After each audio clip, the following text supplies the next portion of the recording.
Anna Marie, she's born 28 weeks premature, and she was tiny. She was like this. She had a strand of RSV. She was recovering. Everything was good. I came into the hospital at the moment to see the nurse coughing on her, and she was taking care of a boy who had a much stronger strand of RSV. She took a nosedive, started having seizures, a hypoxic event, not enough oxygen was transmitted to her brain, medevaced her out to a children's hospital. I drove that night, a couple hours to get there. By the time my wife got there the next morning, she's basically almost dead. And my wife comes in and she just breaks down because Anna Marie's pretty much unrecognizable. And she said, I just need you to come home and be a husband and father.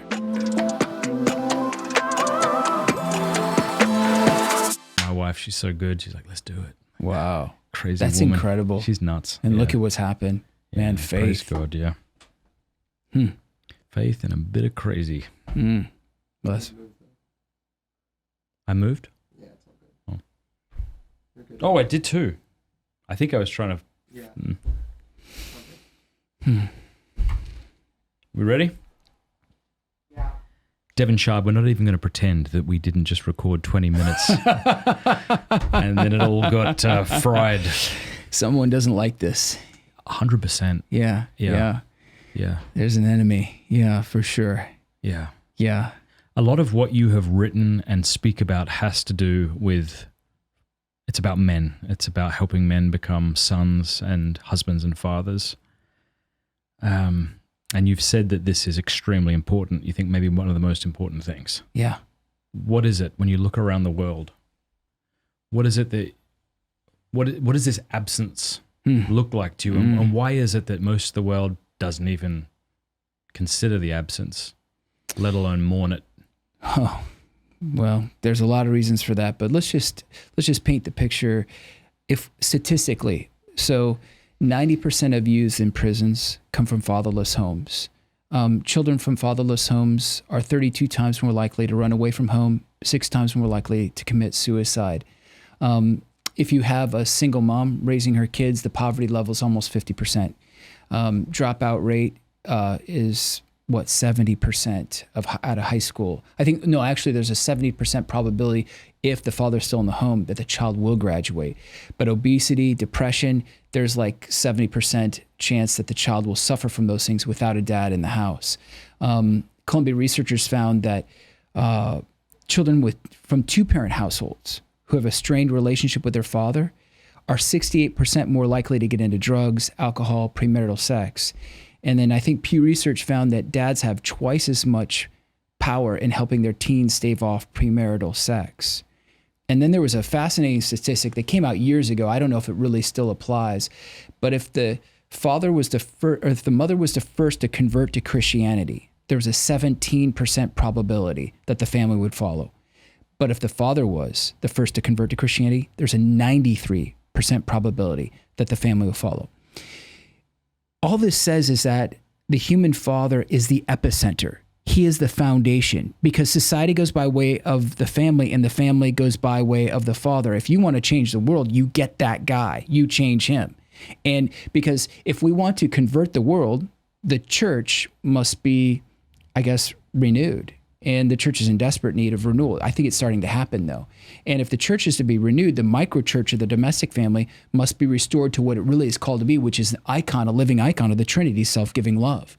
And if that's to happen, then marriages need to be revitalized. But that can only happen if the man is the husband, of father, the leader, if he is like basically a father in the image of God the Father, like Saint Joseph. So my belief is when I look around at the landscape, what I see is men will work hard.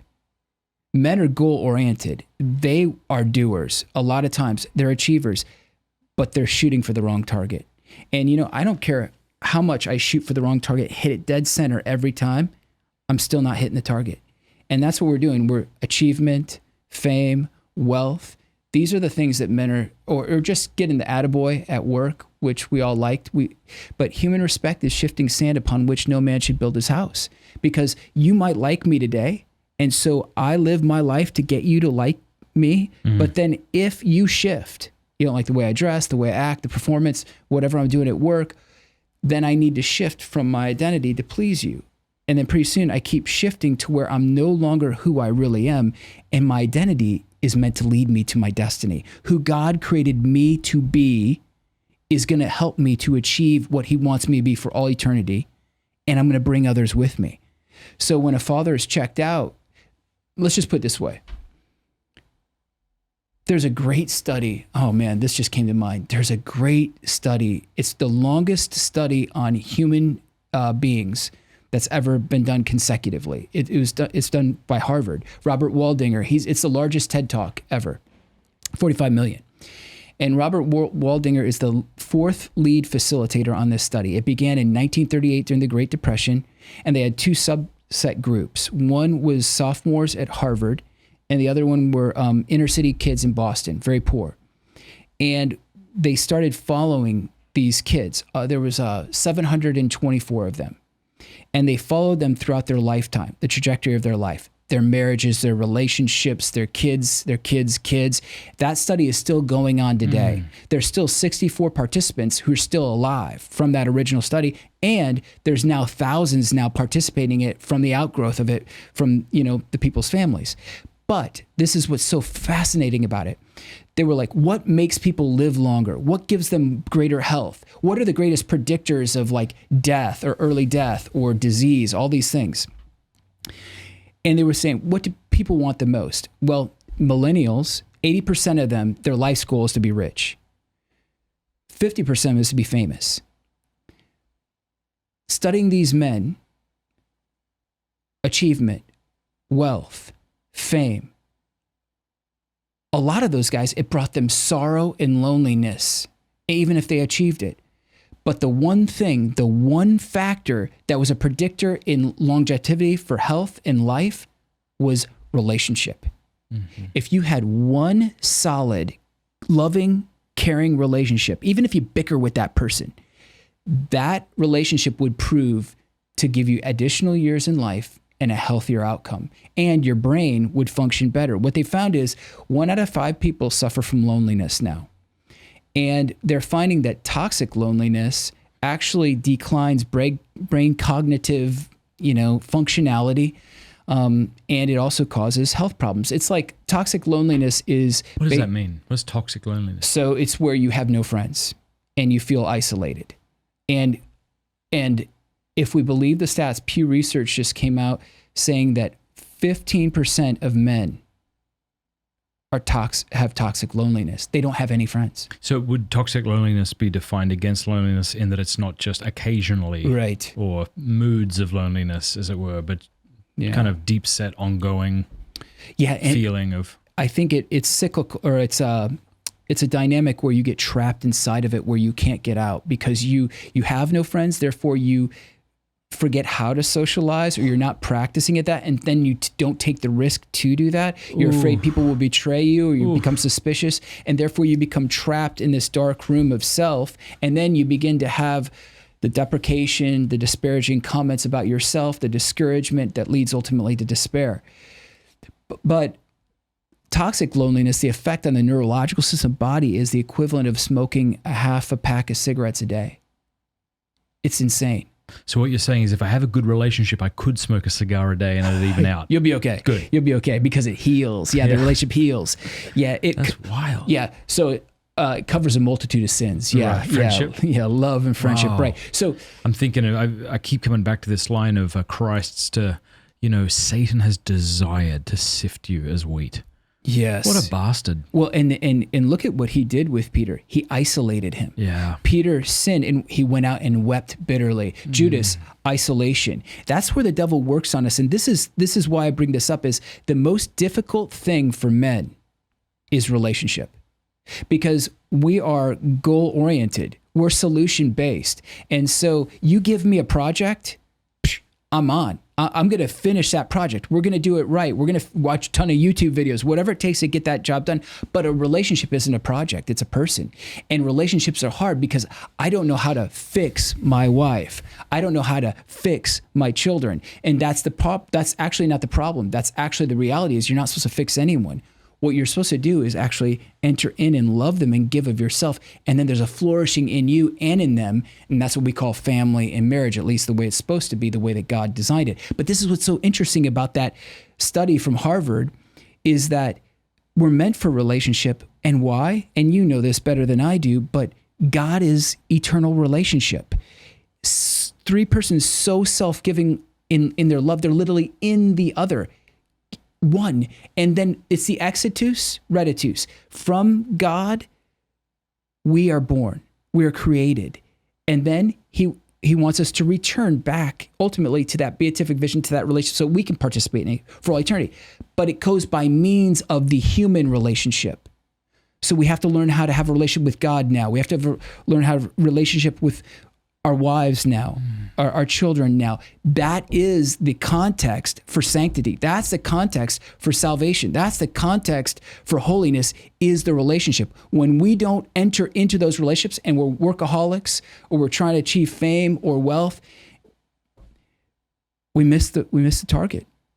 And we wake up 50 years kicking that can down the road and we're wondering why we're divorced, or we're wondering why our wife hates us, or we're wondering why our kids don't talk to us anymore. You know, we spend the health of our youth to get wealthy. And then when we get older, we spend our wealth to get healthy again. Oh. We work so that we can achieve by neglecting those who we work for. And then when we achieve and we're older, they neglect us. The greatest investment we have right now is in relationship, friendship, marriage, children, God. Keep going. It's incredible. So how I learned this, right? Wow. I said keep going. Now I'm going to interrupt you. Excellent. Hell, eternal isolation.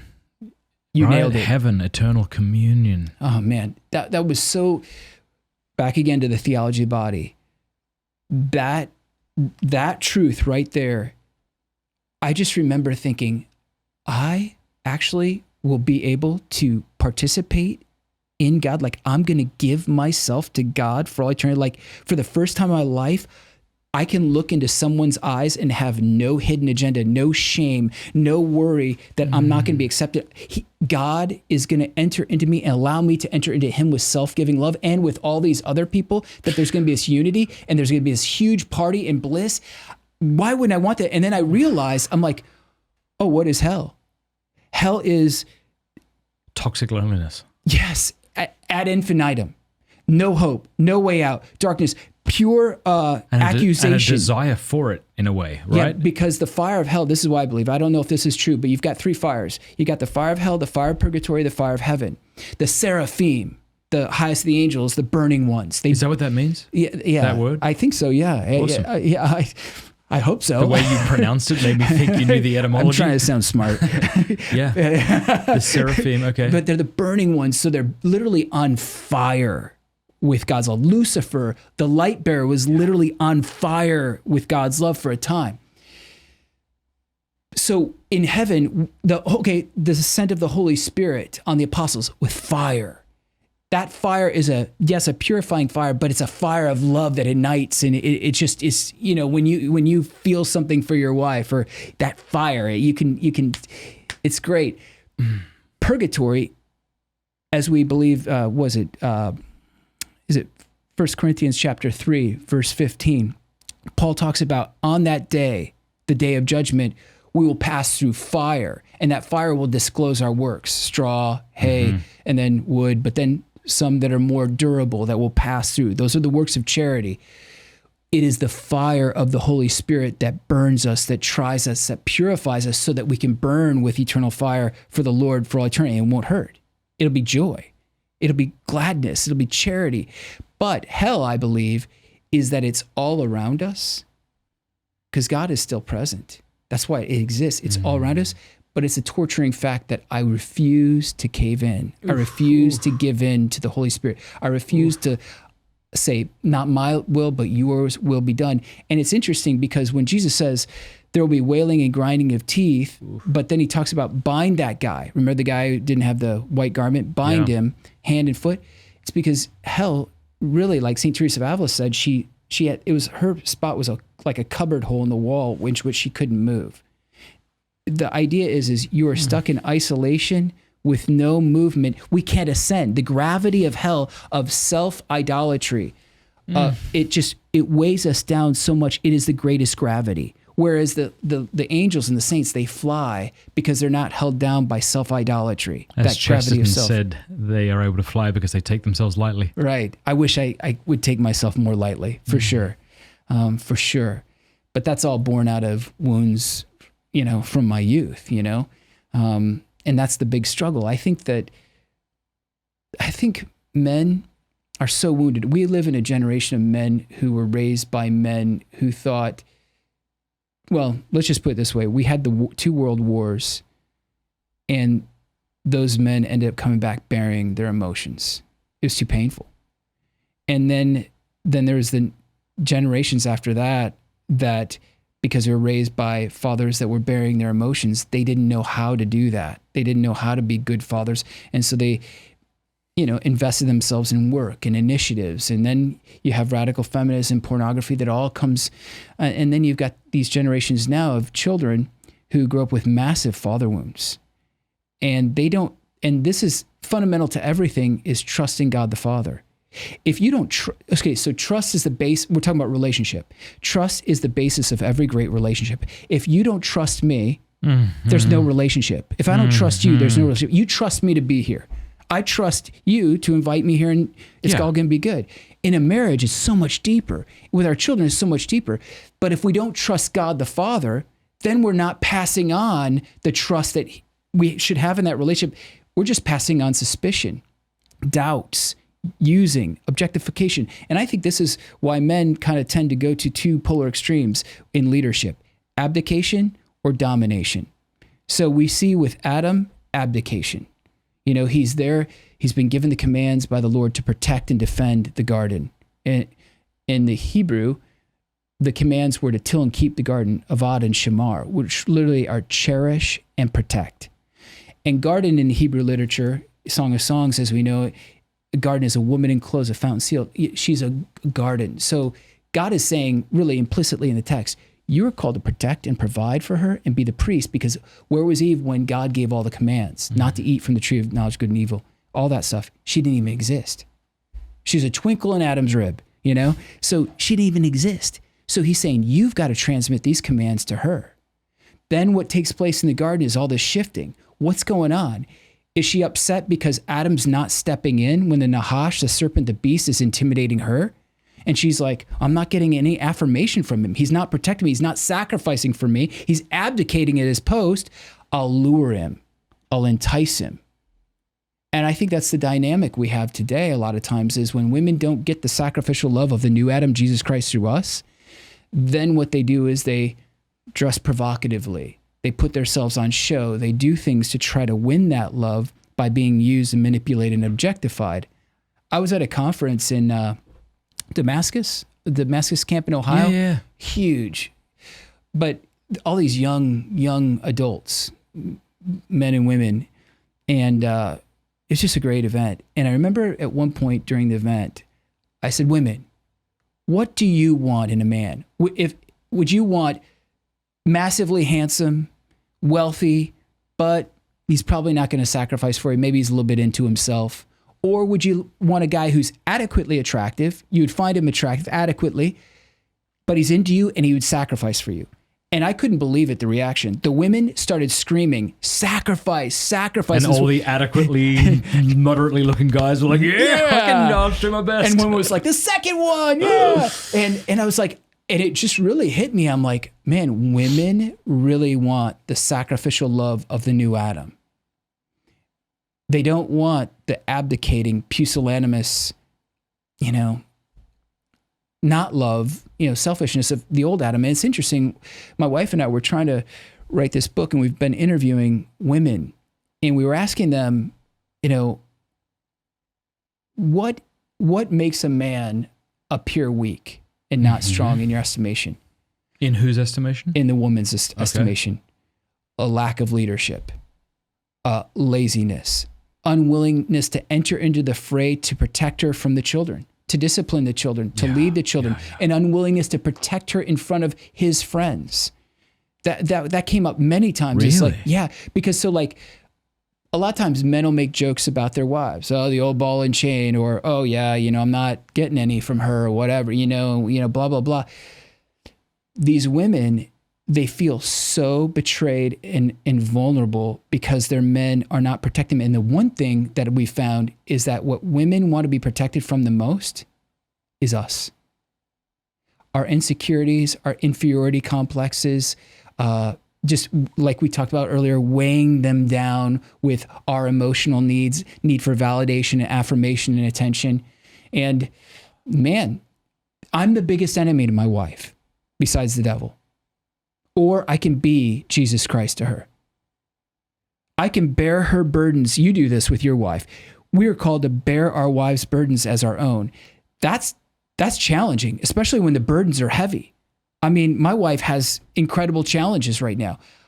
And there's a temptation sometimes to be like Adam in the garden and to flee from it, or to bury myself in projects, or no, she needs me. And if I leave her undefended, what happens? Every man, if you want to be a real man, the context for becoming a real man is how you live in relationship with women. Do you objectify her? Do you use her? Do you lay down your life for her? Do you uphold her dignity? This is the context, especially in marriage. That is the context for the forging of the man. No woman can make a man, but God uses marriage and the relationship with women as a context to forge us into real men, because we have to learn to set the pace of self-giving love, to initiate self-giving love. Adam didn't initiate self-giving love. Jesus Christ did. Both were in gardens. You know all this, but both were in gardens. And the night of Jesus's betrayal, I love the text. It says he went forward. He went forward and met the adversary. All he did was he stepped forward. Adam didn't step forward. He set the pace of self-giving love. He said, take them, or take me, not them. Let them go. And then he did that for the bride, the church. And then he set the pace of self-giving love all the way to Calvary so effectively that for the last 2 millennia, that bride has followed that pace.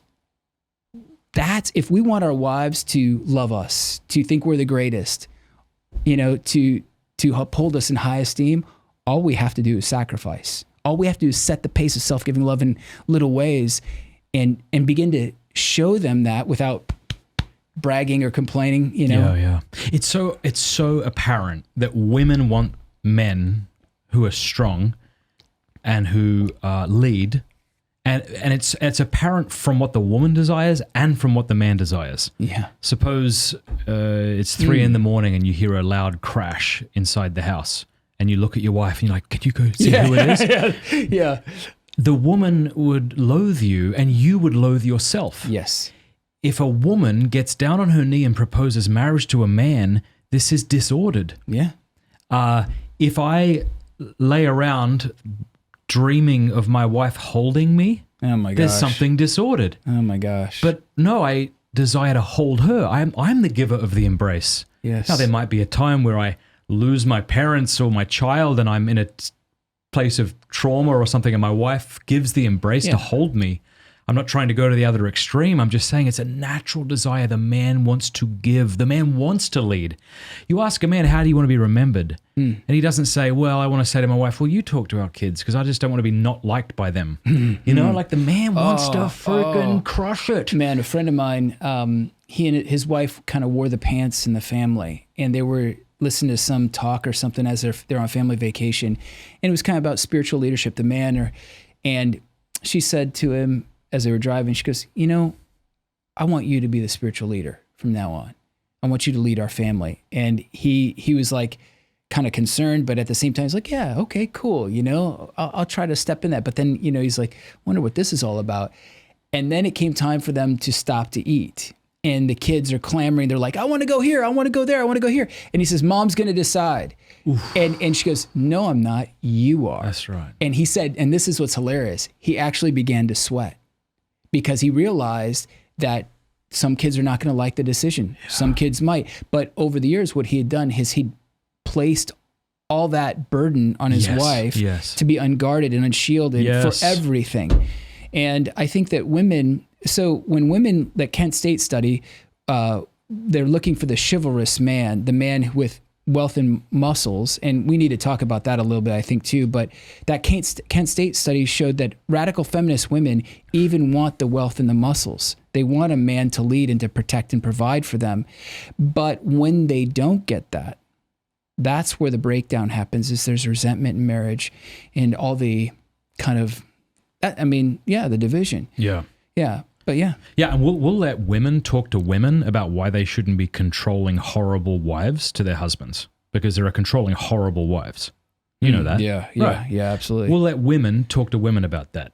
But it's not a very masculine trait to sit around complaining about wives and women and how they're failing, right? Yeah. So let's talk about how we can kick ass and chew bubblegum and take names, right?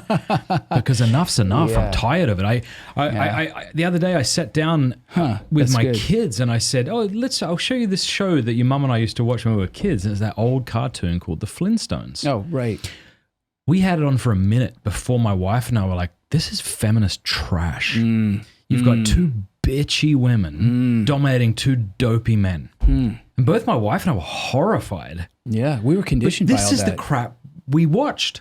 Yeah. Now that's due in part to the failure of men. Like you might say that feminism is a result culturally to the weakness of men in the way that a wife hates her husband as a result of his failure to lead her, you know. But you could also put the blame on women for the way they manipulate and are horrible as well.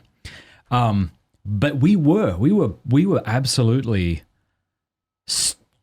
stewed in that pot of dopey men and then unhappy women. Yeah. And Simpsons, then I know for me, I was raised, I just feel like effeminately, in the sense that the only time I could bare my heart to another person was my drunk friends. You know, you'd have too many drinks and then you'd start telling them how you love them and crap like that. I love you, man. But a lot of the time, a lot of us men, we had to take our heart to women, right? Like to friends who were girls who wouldn't laugh at us when we kind of like opened up with them. Like we weren't taught how to be men. Yeah. And for me, I got into my marriage and I just brought that poverty with me. And I think I said to my wife, like, make me okay. And I think because of her childhood, I know women are different. My beautiful wife, I mean, she in her family was the one who made everything okay, you know? And so she did. She sought to make me okay, and I let her, which is just such a disordered way. And I would say about 15 years into our marriage, it stopped working. Yeah. Oh, absolutely. Like it worked for a while. Right. Like it worked as long as I was looking to her in a sort of weakness and she was okay. But then like the Lord started to heal, and sometimes healing hurts and it feels like you're dying actually. You're like, there's no way this is good. Yeah. I'm afraid. But as the Lord went to work on us, I would say that's beginning to. I fail at it, she fails at it, to like bear her load, right? And that's been so freaking beautiful. Our marriage has never been better than when I can stand up like a man and receive her and cherish her, protect her from myself, as you said, from my own insecurities. If you don't mind me asking, I don't know a lot about your marriage. I've never met your wife. When you guys got married, maybe you had received a lot of healing by that point, but how did your disorders play into each other, and how did the Lord heal that? Yeah. So we dated 7 years. I was very insecure, had an inferiority complex. Like I said, I was 5'1" in high school. I graduated 5'1" and a half, 114 pounds. You know, I was very small, but I played football, baseball, all that started. But it was just this overcompensation, always trying to be tough, trying to do things the bigger guys were doing, trying to prove myself. But deep inside, because of my relationship with my mom, we had a very volatile relationship, very physical relationship. And out of that, there was a lot of pain and insecurity. And so when I met Kim in high school, she was beautiful. She was like 6 inches taller than I. Well, actually, she's 5'11", and she's just beautiful. And I was like, wow, she's it. And she was attracting me because I seemed very confident, right, and arrogant. But that was all a ruse because I was dealing with my own insecurities. We broke up off and on many times because I would, out of my the way it works, at least it worked with me, was it wasn't enough that I had her, because I would begin to feel insecure and wondering, well, is this an accident? Do other girls like me? Am I still attractive? And so then, I'd look for that, right? Even though I had this incredible woman, a woman that could never really get outside of God's grace. And I didn't realize the gift that God had given me in her. And it was all meant to be. God designed it, and we know that now. But I messed around with that for 7 years, and doing stupid things, stealing and thieving and partying and womanizing. And I remember, so basically she broke up with me. Finally, she said, I cannot take any more. I was about ready to graduate commercial art school. I think I was about 23. She's like, I don't want anything ever to do with you again. I hate your guts. And for her, she's so sweet, so kind. For her to say that, it was bad. So she broke up with me. And in that time, can't remember if it was a half a year or whatever it was, I was just devastated, because she was the only person in my entire life who actually believed in me and loved me. And I threw her away. I pushed her away. And so now I was isolated and alone. And I remember I was living in this apartment. We lived across from this complex where special needs adults lived, who are kind of like in this kind of halfway thing where they have some supervision, but they're trying to get them to live on their own. And I have a special needs daughter now. So it's kind of funny how this all plays out. But there was this guy one night after, so she's left, and I worked at a clothing store. Instead of washing clothes, I would buy clothes. So I had 2 rooms full of clothes all over the floor. And I'm like, yeah, I got to get my life together. I got to get my act together. So I go to the store, get hefty garbage bags, and I fill up 14 hefty, large garbage bags of clothes, and I'm stuffing them in the car. And I go down 3 flights of stairs, middle of winter, and I've got a huge window, bay window on my apartment, 3rd story, windows on the stairs. And then I get outside, and this guy from the upstairs window of this apartment, special needs guy, he's staring at me the whole time in my window up the stairs. And I'm ticked I have to do laundry, because I'm going to go to the laundromat late at night and just monopolize all the machines, My gosh. Yeah, wash it all at once so I can get out of there quick, dry. And he's staring at me the whole time, 7 trips up and down, 2 bags at a time. And it's frigid out. And finally, I had it with this guy staring at me. And I put the last bag in, and I gave him the bird, and I drove off, did my laundry. That was in the middle of winter, probably December.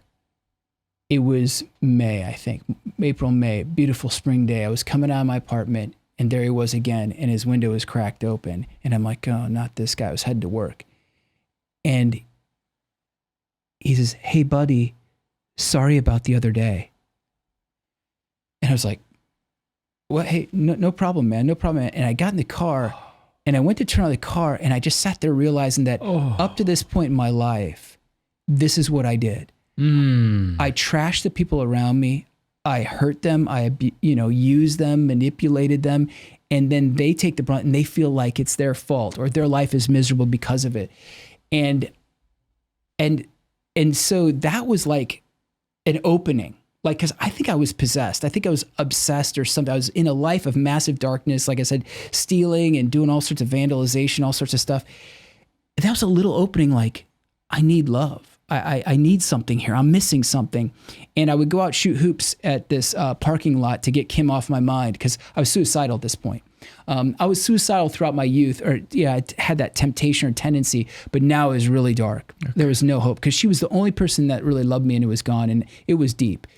And I was shooting hoops out there, just trying to get my mind off things, and the ball caromed off the backboard, and I grabbed it, and I was looking over the ball at this Catholic church, St. Edward's. I was like, I haven't been in a Catholic church in years. And, it was back in the days when Catholic churches were open, back in the Middle Ages. And so I walk over to the church, put down the basketball, and I walk into the church, and it's dark, and I start to walk up the aisle. I have no idea why I'm there. And this is totally real. I'm not making this up. This weight, a physical weight, I can feel it, just comes upon me, but it's a good weight. And it drives me, in a sense, to my knees. And I just begin to weep. And I didn't know Jesus. I didn't understand God or anything like that. But I just remember saying, whoever you are, I can't do this anymore. It was before Jesus Take the Wheel, that stupid song came out. But I'm like, I'm driving my car in the ditch. I'm spinning my wheels. I said this, you have got to drive this car. You've got to help me. And at that moment, all of a sudden this music comes on. And I'm like, this is a sign from heaven, you know? I mean, and there's this like 150-year-old woman up in the balcony. She decided to come and practice. So I'm like, okay. So I sheepishly move into the pew and I continue to commit my life in whatever weird way I could to this God, Jesus Christ. And then Kim calls me about a month later, and I'm struggling with like all the sins of the past, trying to get rid of friends, trying to, I started listening to Moody Bible Radio, and just trying to find answers. What is this all about?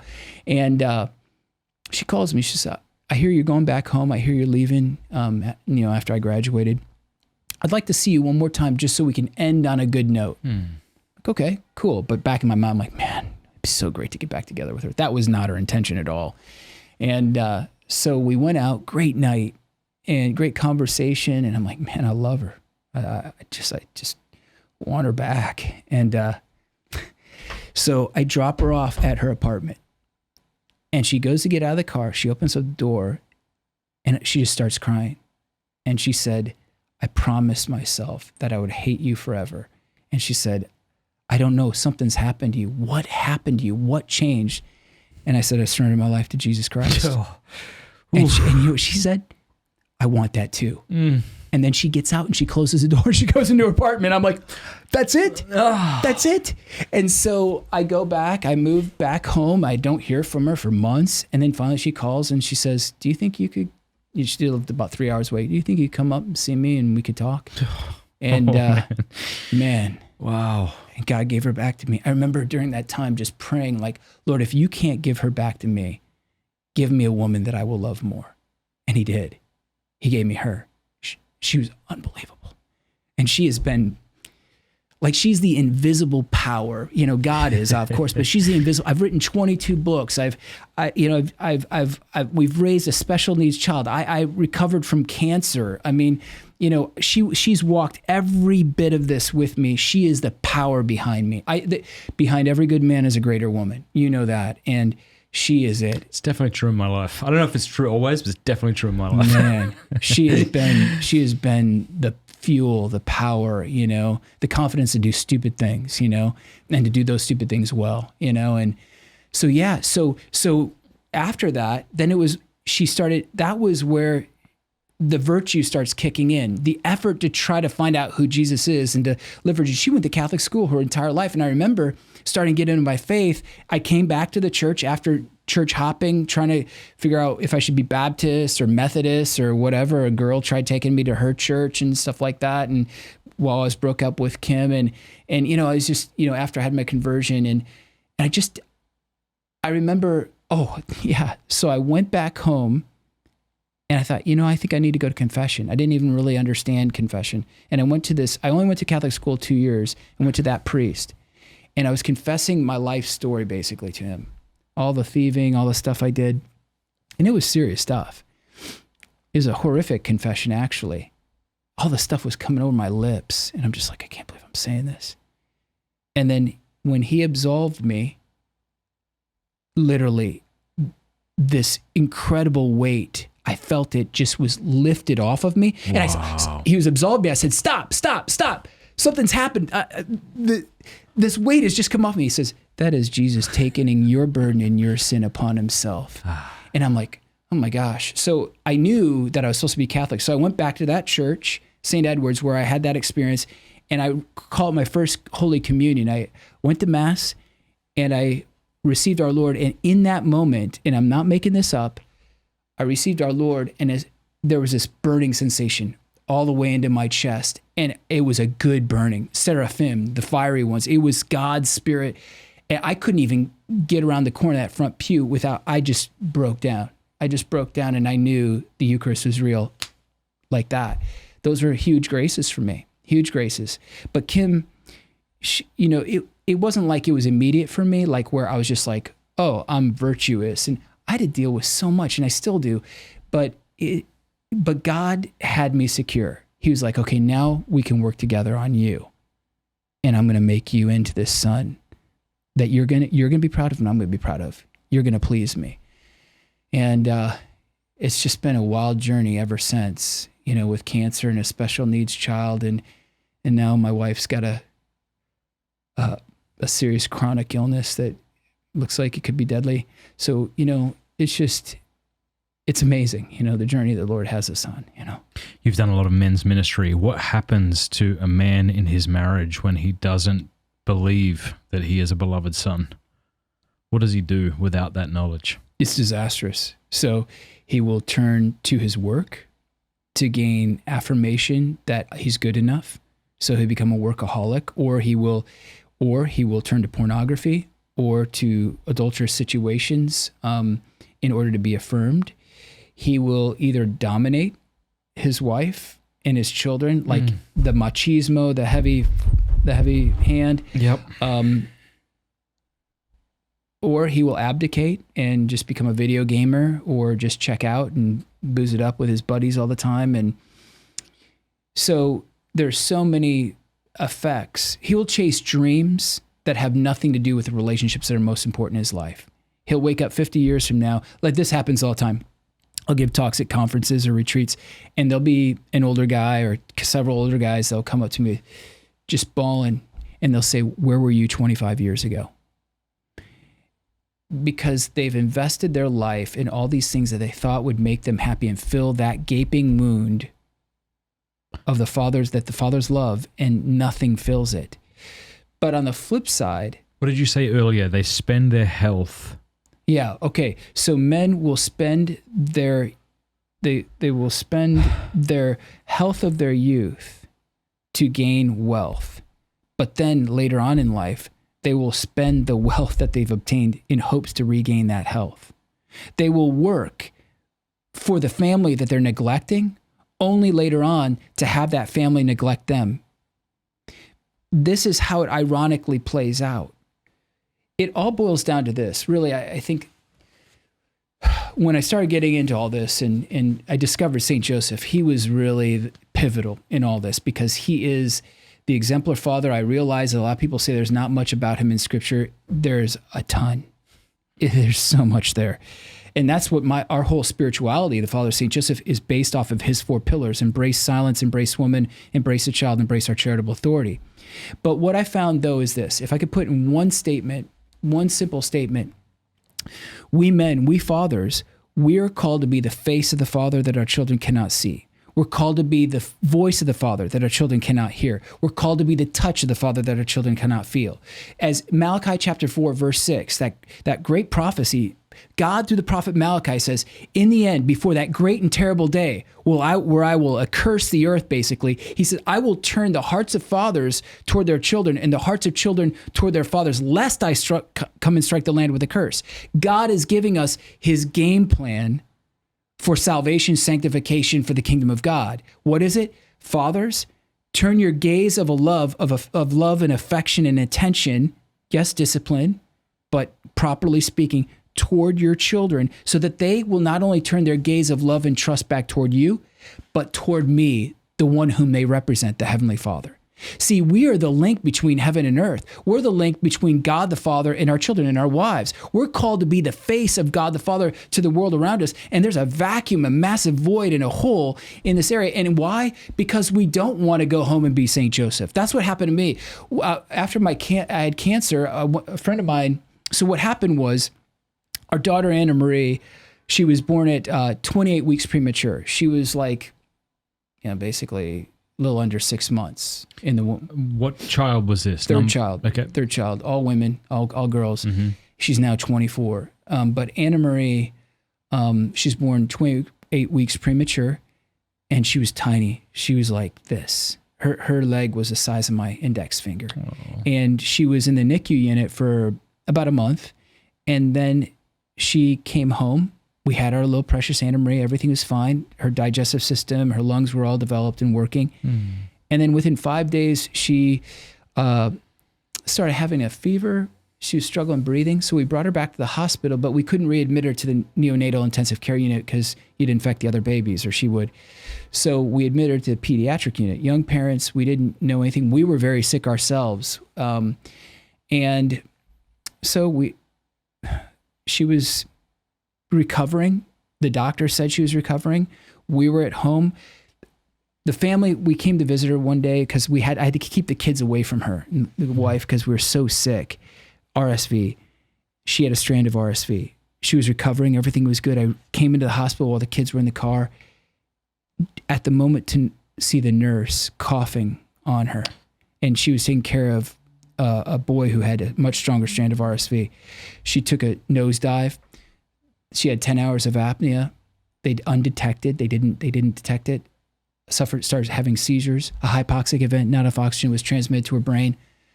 And then they finally got the life support team in there. Manual life support, medevaced her out to a children's hospital. I drove that night, a couple hours to get there. By the time my wife got there the next morning, Anna Marie was swollen from the Lasix. She was on the ventilator. The machine's breathing for her. She's basically almost dead. And my wife comes in and she just breaks down because Anna Marie's pretty much unrecognizable. And she said, I just need you to come home and be a husband and father. And I'm like, but that's what I'm doing. And she was like, I was working around the clock. I was in part-time youth ministry, which everybody knows is full-time youth ministry. I was working around the clock doing news sets for Fox News and PBS shows and trying to make a name for myself. And I was in the process of launching my own graphic design business. I was just all over the place. I wasn't home. I wasn't a father. I didn't even know how to be one. And when she said that, it was just like, gosh, oh my gosh. It was I just want to pause here and just say to every husband who's watching this, who is currently wondering what to do with the guilt and the accusation they might be feeling, because I'm feeling it, repent. Don't and accept the love of the Father. Yes. Because as you're saying this, I've just got so many examples of how I just abandoned my duty. I abandoned my post and let my wife Matt, I love alone. You. I love you. You're so humble. We're all like that. But this is the great thing. If I play this out a little bit, there's so much hope in this. This is where the solution is offered by God. There's so much hope. So she says this, and then I'm like, okay, I'm going to try this. I quit working all these hours. I give up on my business launch. I give up on youth ministry. I literally bury myself in my home to try to be a good father and a good husband. I don't know what the heck I'm doing. And I was languishing. And I didn't want to, at that, I didn't have the dream of being a father and having a big family like all these Steubenville grads and all these kids do. I wanted to have a beautiful wife and have sex with her, really. I think that's why I got married initially, and I'm like, oh my gosh, this is more than I thought. Well, a friend of mine, he noticed I was languishing, and he leads these pilgrimages in Medjugorje. And he says, I'm going to pay for your trip. So I said, well, I got a friend who I'd like you to take too. It was Keith Nestor. So we both go to Medjugorje with this guy, and I just had cancer, thyroid cancer. They removed my thyroid. And each year you have to go through this. I hope this isn't too much, but basically you have to go through these testing to find out if the cancer is still there. And so they put you on a low iodine diet, which basically means you cannot eat anything but raw vegetables. But they take you off of the synthetic thyroid hormone. So by week 3, you're not feeling your appendages. Your lips are numb. You're having trouble. You're slurring in your speech. 6 weeks, your organs start to shut down. So they take you to basically 5 weeks. And then they do the ultrasound to find out if you have cancer. I did that year after year. And one time, you go insane. My mind, I could hear voices tell me to kill myself. So in Medjugorje, we were on the Adriatic Sea, and I heard the voice, throw yourself in. My wife and I took our special needs child and our family up to 4 hours away to this clinical therapist who had this new kind of therapy for kids with special needs that help them walk. And our daughter was confined to a wheelchair, still is. That 4-hour drive back that day, because I was like on week 5 almost of this, I was going out of my mind. The kids were screaming in the car. We came to this intersection outside of a town. I literally got out of the car, 4-lane highway intersection, and I decided I was going to run for the fields. I literally got out of the car, got on the median, and I was done. And I look back. This is how insane it is. This is what the mind does. I look back and my wife is looking at me like, what are you doing? I'm just like, I have no idea. Got back in the car, drove home, but I was so out of it because of the cancer and everything, the therapy. So I get there in Medjugorje and I'm just messed up. I think that God created me to be a Judas. I think that I'm a betrayer. I think that my life has no hope. I want to throw myself in the Adriatic Sea. And there's this woman, Nancy, who's the interpreter for Father Yozo. And I end up talking with her and I'm like, I just can't shake this feeling that God's got a plan for my life. And I just don't want to be presumptuous, but I feel like he's got a call in my life and I'm so messed up. And she said, are you married? And it wasn't because she thought I was cute and wanted to marry me. And I said, yeah, I'm married. And she said, do you have children? I said, yeah, I got 3 children. She said, go home and be Saint Joseph. And I was like, Saint Joseph? You mean the guy that in the stained glass windows that's balding and, he's over a cane and he's in the dark. Holding lilies for some reason. Yeah, he's a flower guy, like, nah, I want to be wielding the sword, man. I want to be Maximus, not St. Joseph. So I got home, I consecrated myself to Our Lady, St. Louis de Montfort, to our Lord, to Our Lady, surrendered everything over to her. And then it was like, I just felt like she was saying, I want you to meet my husband. And then I carved out this space in my old attic and made it my chapel. And I just start praying. And then all these obscure passages from the Old Testament were coming to me in regards to the New Testament, comparing to St. Joseph. And I'm like, whoa. So I started scratching down notes and founded a writer's group. I'm not a writer. I wasn't a writer. I couldn't tell you when to use a semicolon from a comma. First rough draft, my spiritual director was like, where are the paragraphs? It's just one run-on sentence, But we started a writer's group and I would share these little passages with the guys. And one of the guys goes, you're supposed to write on fatherhood through Saint Joseph, the lens of Saint Joseph. I'm like, man, I like that. And then that's how Joseph's Way, my first book. Everyone has to get that book. I'm not just saying that. I read that and it reads like a classic. It reads like, when you read Imitation of Christ or something and you're like, wow. And then sometimes you'll read modern books and you're like, it's cute, but it feels gimmicky or it's just not that good. That book is so dense. And I'll say this for you since you won't say it. There is a very popular Hollywood actor, we'll leave it at that, who you told me read this book and was and called you to thank you. So you are an excellent author and people need to get your books. So what's your website? I know Fathers of stjoseph.org. Fathers of Stjoseph.org. Yeah. So Joseph's Way was a letter to myself. I wrote 4 volumes of comparing St. Joseph to the patriarchs, Abraham, Moses, David, and Jacob. And I was finding all these rich lessons of fatherhood. But the thing that I discovered about St. Joseph, which was so healing, was that he was little, silent, and hidden. And that was so hard for me because I hated being little. I'm little. I don't want to be little. I want to be big. Silent. No, I want to be loud and proud, and hidden, unknown. It's like, oh my gosh. But the Lord gives so much hope. What is hidden will one day be revealed, In our weakness, we are strong. And so I embrace the weakness of fatherhood. I embrace the weakness of St. Joseph's spirituality, if you will. And he was that silent, strong leader who gives us so many incredible lessons just in so few passages. If you go to the Greek, it's incredible. That man has become my mentor, my spiritual guide, my friend. He has taught me how to love the Blessed Mother. He has taught me how to adore Christ. He has taught me how to be a man. He's taught me how to be a father. He's taught me how to be a husband. And I just love him. But it is a death to self. And this is what's so beautiful about. So do you remember, this just came in my mind. Do you remember when Jesus heals the demoniac that was possessed by Legion? Mm-hmm. And this is on the other side of the Sea of Tiberias, the Decapolis, the Greek side. And so this isn't where Jews reside. And Jesus is getting back in his boat with his disciples. And this guy who's been cured, he's like, I want to come with you. I want to follow you. And what does Jesus say to him? No. And what does he say? He says, go back and tell your family what God has done for you. Huh. So there's this distinction between the public facing life and the out there missionary life and this, go back to your family and tell them what God has done for you. And it seems so small and minuscule, right? But he does. And you know how we know? Oh. Jesus returns back there, and that's where he has the other feeding of the crowds.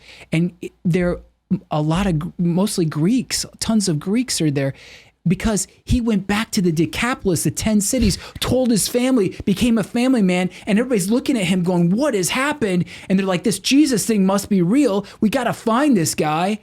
And then he feeds the multitudes. Wow. So this is what can happen is when we go back to our families and we really, really, truly decide to be little, silent, and hidden, because what is little, God will make manifest and large. What is secret, God will reveal. What is hidden, God will make known. We all want to be known, but we trade that out to be noticed. You know? God wants to know us and wants us to know ourselves by being known by him. So by diving into, Gaudium Spes 24 says, basically this: man discovers himself by becoming a sincere gift to another. Our wives, by being a gift to them, they then reflect back to us who we really are. They're like, you've got this talent, this gift, you're this, you're that. And then you discover so much more of yourself by becoming that gift to your wife, to your kids. You become the man beyond the achievement and the wealth and the fame that you would ever aspire to. But this is what we're missing in our culture. We're going out there rather than going back in there to the vocation. Vocation, the Latin root word is vox, voice. Mm-hmm. When we chuck our vocation, we no longer can truly discern the vox, the voice of God. All of this, as little as it is, but for me, I mean, it's crazy. It's born out of my vocation. It's a direct consequence of my vocation. So I'm not defined by what I do for a living. I'm defined by who I live for. My occupation is at the service of my vocation as a husband and father. It's not the other way around, but this is what we're doing. We're inverting it. We're placing our family at the service of our vocation, at the service of our occupations, so everybody will know how great we are. And meanwhile, a Hispanic priest said this to me one time when I was really struggling, because I just felt like I should be more, I should measure up. I just felt so much like a failure. And we can get into vainglory too. It's huge. Bob Schutz, I think, had a big part in healing me of that, or I'm still being healed of it. But this Hispanic spiritual director said, we Hispanics have a phrase, do not become a street lamp only for your house to go dark. Yeah. And I was like, yeah. I'm standing around in the corner being that light of Christ. And meanwhile, my house was going dark. And so Anna Marie, it was amazing. Anna Marie ended up, that hypoxia event, ended up having CP trapped inside of her body. And I had no other choice really but to figure out how to embrace it. It was nurse neglect. And this was the beginning. So when they rolled Anna Marie across the tarmac, the head nurse said to us, my parents are present. They said, this is our fault. We'll do whatever we can to rectify the situation. That never happens. They never admit malpractice. She did. So my wife's sister was married to a multi-millionaire. He calls me up and says, Devin, we'll take care of all the attorneys, the legal fees. We'll file the suit.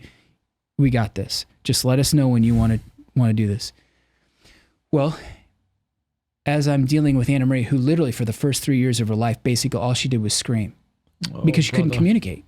She's stuck in her body.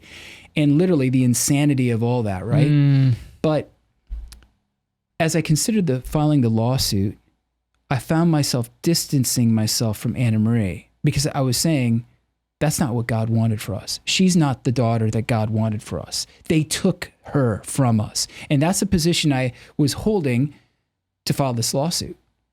Or the potential of it. But I found myself slipping into this massive depression and spiritual darkness, and I was trying to pray through it, and I'm like, Lord, you got to deliver me from this depression. You got to deliver me from this darkness. And a voice, whatever you want to call it, said, forgive them. And I'm like, forgive who? forgive the doctor and the nurses. I'm like, there's no way. And so I kept spiraling into this self-implosion of spiritual darkness. And then finally, in a moment of desperation, I called the head nurse. I explained who I was, and I said, I release you from your debt. And it was in that moment that I began to not just accept Anna Marie, but to choose her. And I think this is what's missing from fatherhood these days. We accept our children. They live in the same house with us. They eat with us. They sponge off of us, whatever, our Netflix account. But we don't choose them. We don't sit down with them and look them in the eye and talk about life. We don't take them on daughter dates and man dates. And we don't spend that time in saying, I choose you. I delight in you. I desire you. And how did the nurse respond when you said that? Did she remember you? Yeah. I don't know how long the period of time was. Yeah, it was pretty, months. And she did. She remembered me and she was so grateful. But it was in accepting Anna Marie. Jesus says in Matthew 18, whoever receives one such child receives not only me, but the one who sent me. And I realized through Anna Marie, and it takes a long time, that by receiving this child of Anna Marie, I was receiving Christ and I was receiving the spirit of fatherhood. And then she became the power behind the apostolate and the ministry. I've learned so many lessons from her. I mean, she's an incredible, joyful kid. She's almost like autistic. She could hardly communicate, and yet she got to this point where all of a sudden she was singing these Christian songs, and she had them all memorized. But yet she could hardly communicate. And then in 5th grade, she's confined to a wheelchair. Happy kid. She comes home sobbing one day off the bus. She's just sobbing. It's so unlike her, and she has trouble talking. So we're trying to figure out what's going on, and we're asking her questions, and this goes on all the way into dinner. And finally we figure out that some knucklehead at school was making fun of her, saying she'd never walk. And her little brain, she figured it out. And so I picked her up from, her chair, and I carried her into her bedroom, and I was rocking her. I was sitting on her bed, and she's sobbing because it's so emotional for her. She can't handle her emotions. And, but then at one moment her eyes open up and she sees the crucifix on the wall. And then a smile gradually comes across her face. I'm like, Anna Marie, why are you smiling? She goes, and this is from a mental handicapped kid. I get to suffer with Jesus, and that makes me happy.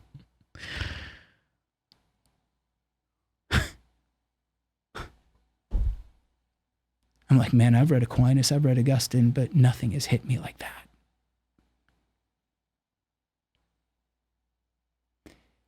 She's taught me so much. She's taught my wife so much. Now today, she's literally, she was possessed. We went to Monsignor Esif with her. David Abel was the one who made that connection. How did she become possessed, and how did you know that, if you don't mind me asking? Yeah, it was the craziest thing, Matt. So in high school, they have IEP, they have these waivers, and so at school they have paras who take care of your child, bathroom stuff, changing diapers. You can make the connections there. And so something happened to Anna Marie. And so what happened was she started literally, so the initiating primary experience was when she was 16 or so. She came home from high school very early on in her first week of high school, and she wasn't sleeping. Like 7 days of insomnia, screaming, like terror screaming, saying that black flaming guys are coming out of the walls at her. She's scared to death. Her eyeballs are like this all the time. She's vomiting. It's insane. And we're like taking her to the ER. They can't figure it out. We take her to the university hospital. They basically all but make us leave because she's too much for all the other patients in the ER. They're trying to tell her to shut up. She won't do it. Priests come in, So finally, after her stint, medication isn't touching it. She was in the hospital for 30 days. They tried putting her in a psych ward, but they didn't have the equipment to take care of her with her special needs. Then they had to put her in the pediatric ward, driving everybody crazy. So finally, I'm just like, I think there's something diabolical here. And so David got us in connection with Monsignor Esif, who's leading an exorcist retreat in Mundelein. We drive up there, and you know Monsignor SF, right? He's like this tall. He's like Yoda and Padre Pio, like all in one person, you know, and he's like being all nice to her. And I'm thinking, I never met him before, you know, and I'm like, this is ridiculous. He's asking her all these silly questions. And Like what? just like, you know, how old are you? You know, you go to school, you know, and she's like this, you know, she's just non-responsive. Yeah. Just totally out of it. And all of a sudden, he grabs this huge crucifix off of his desk, and he holds out in front of her, and he says, "In the name of Jesus Christ, I command you." And she starts shaking, and my wife and I are like, we don't know whether to stop him or to stop. So we put our hands on her, and we're holding her, and David Abel was weeping, and then he, you know, he's the one who found out that she was something. How did he find that out? Doesn't matter. Yeah, he was asking some questions and some things came out, but then she was doing all sorts of weird stuff. And by the end of it, he said 3 are gone, 2 are left. Gregorian chant and image of Our Lady, Immaculate Heart and Sacred Heart of Jesus, place him in front of her all times. And she was dead to life for about 4 months. And then one day, boom, she smiled and we had her back. 4 months. And then, did you see any reason for hope during that first it was exorcism? hard. Get this. It was so crazy too, Matt.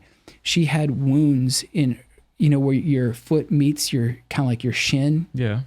Like about the ankle area. She had wounds there, wounds that were bleeding. Yeah. Why? We don't know. They started then? Yeah. It was a crazy thing. So a friend of ours from Family Mary, like priest, between your shin, like where your where your behind? foot is, like where your foot, right where you have that crease where your foot meets like maybe your leg. Yeah, yeah. She had these wounds, like they weren't deep, but they were like surface wounds that bled. Oh, I see. Like they were like the stigmata almost or something. Yeah. And we're like, this is so. Somebody, which is bizarre because she's not walking. No. So there's no reason for her. No, she doesn't even wear shoes. And so this priest comes by with the relics of Louis and Zélie and prays over, you know, St. Teresa's parents. And it was after that she started to come back to us. This is the 4 months after, you're saying? Yeah. Yeah. So you got 4 months. And what do you mean when he said Gregorian chant, etc.? What did you do? How did you? Oh, man. You know, we're just playing Gregorian chant all the time. I mean, my wife and I are like, you know, but yeah. I mean, because the demons hate it. The demons absolutely hate it. They don't want to stay there, and they don't want to be looking at images of Our Lady and Jesus all day long. And Anna Marie can't go anywhere, you know, and she just gets so angry, you know, so angry. But finally, the anger left, and then it was catatonic, and then finally she came back. Now we've had reoccurrence of these episodes, and it's kind of been insane at times. But overall, we've weathered the storm, and my wife's a saint. My wife's just a saint. She's dealt with all of this between me and my insecurities, you know, and then finally embracing God the Father, and then cancer, and then Anna Marie. And now, I mean, every day, Anna Marie now has a suprapubic catheter because she couldn't figure out how to urinate. Yeah. So she would literally drive around in her wheelchair outside for hours because the pain was so severe. Finally, we had to have a surgery for it. But anyway, bottom line is we change her catheter, change her bag, you know, it's a nurse. I run a nursing home and a behavioral mental health clinic, you know, at our house, you know, with her. But it's amazing. Like we take Anna Marie to Mass and it's hilarious. So she's sitting over in her wheelchair, you know, and you know, from the outside, I can't imagine what people think, but she's singing her songs and, you know, she's, you know, out of her mind, and people come up and they touch her like she's some kind of relic or statue. You know, they come up and because they know she's holy. They just want to touch holiness. And I think that's the key, is that Anna Marie's literally on the cross in her wheelchair. She can do nothing. She can't move. And yet she bears it so well for the most part. She drives us crazy a lot. But she's paying the price for all of us to be saved and sanctified. Let me ask you, how, because I think sometimes we don't know how to act in front of people who are seriously physically or mentally handicapped, because we don't encounter that.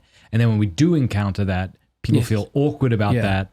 So, I mean, as someone who has a child like this, what do you say to people? Like does that make sense? Yes. Do you Oh, encounter gosh. people who don't know how to act or that act weirdly? Oh yeah. Yeah. All the time. You know, people talk to her like she's a baby, you know, like, and all that. And but no criticism. It's just do your best, you know, pay attention.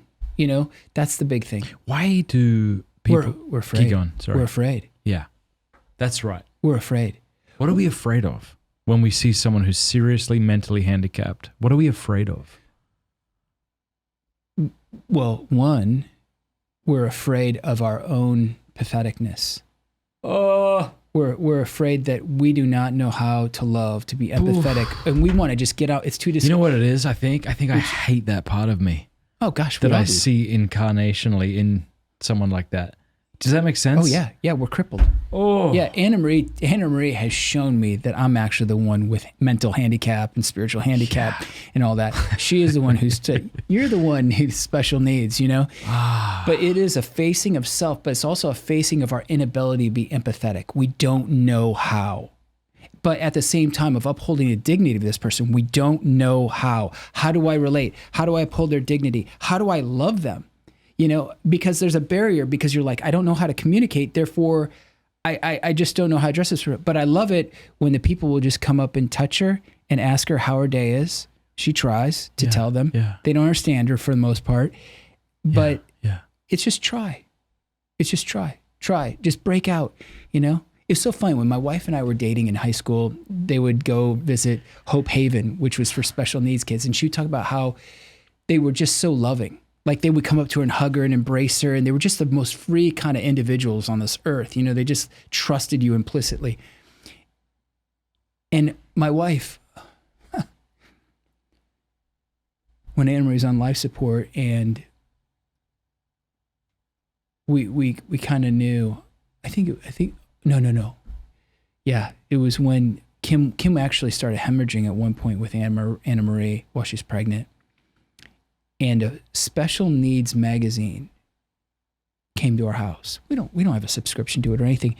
And she looked at that, and she was bleeding, and she went to in the shower, and she just realized that was the invitation.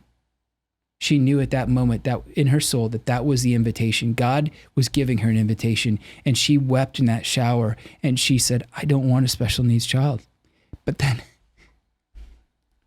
I'll accept if you want it.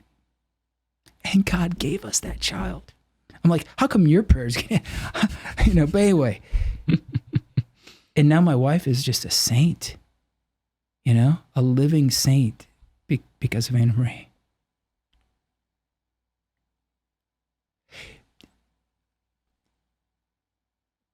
The biggest thing to holiness and spirituality, sanctification, all the stuff that we talk about, it's so simple.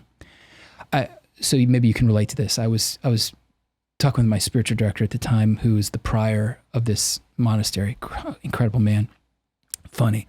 And I was like, I post these videos on YouTube and they get no hits. I mean, Father, they're terrible. Who said this? Me. Uh-huh. I'm like, they're terrible. I stink at this. I hate it. I lack joy. I mean, I think my motivations are all out of, sorts. And he said, you know why?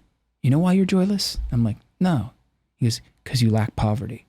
And I'm like, I'm pretty sure that's not it. I'm making no money on YouTube.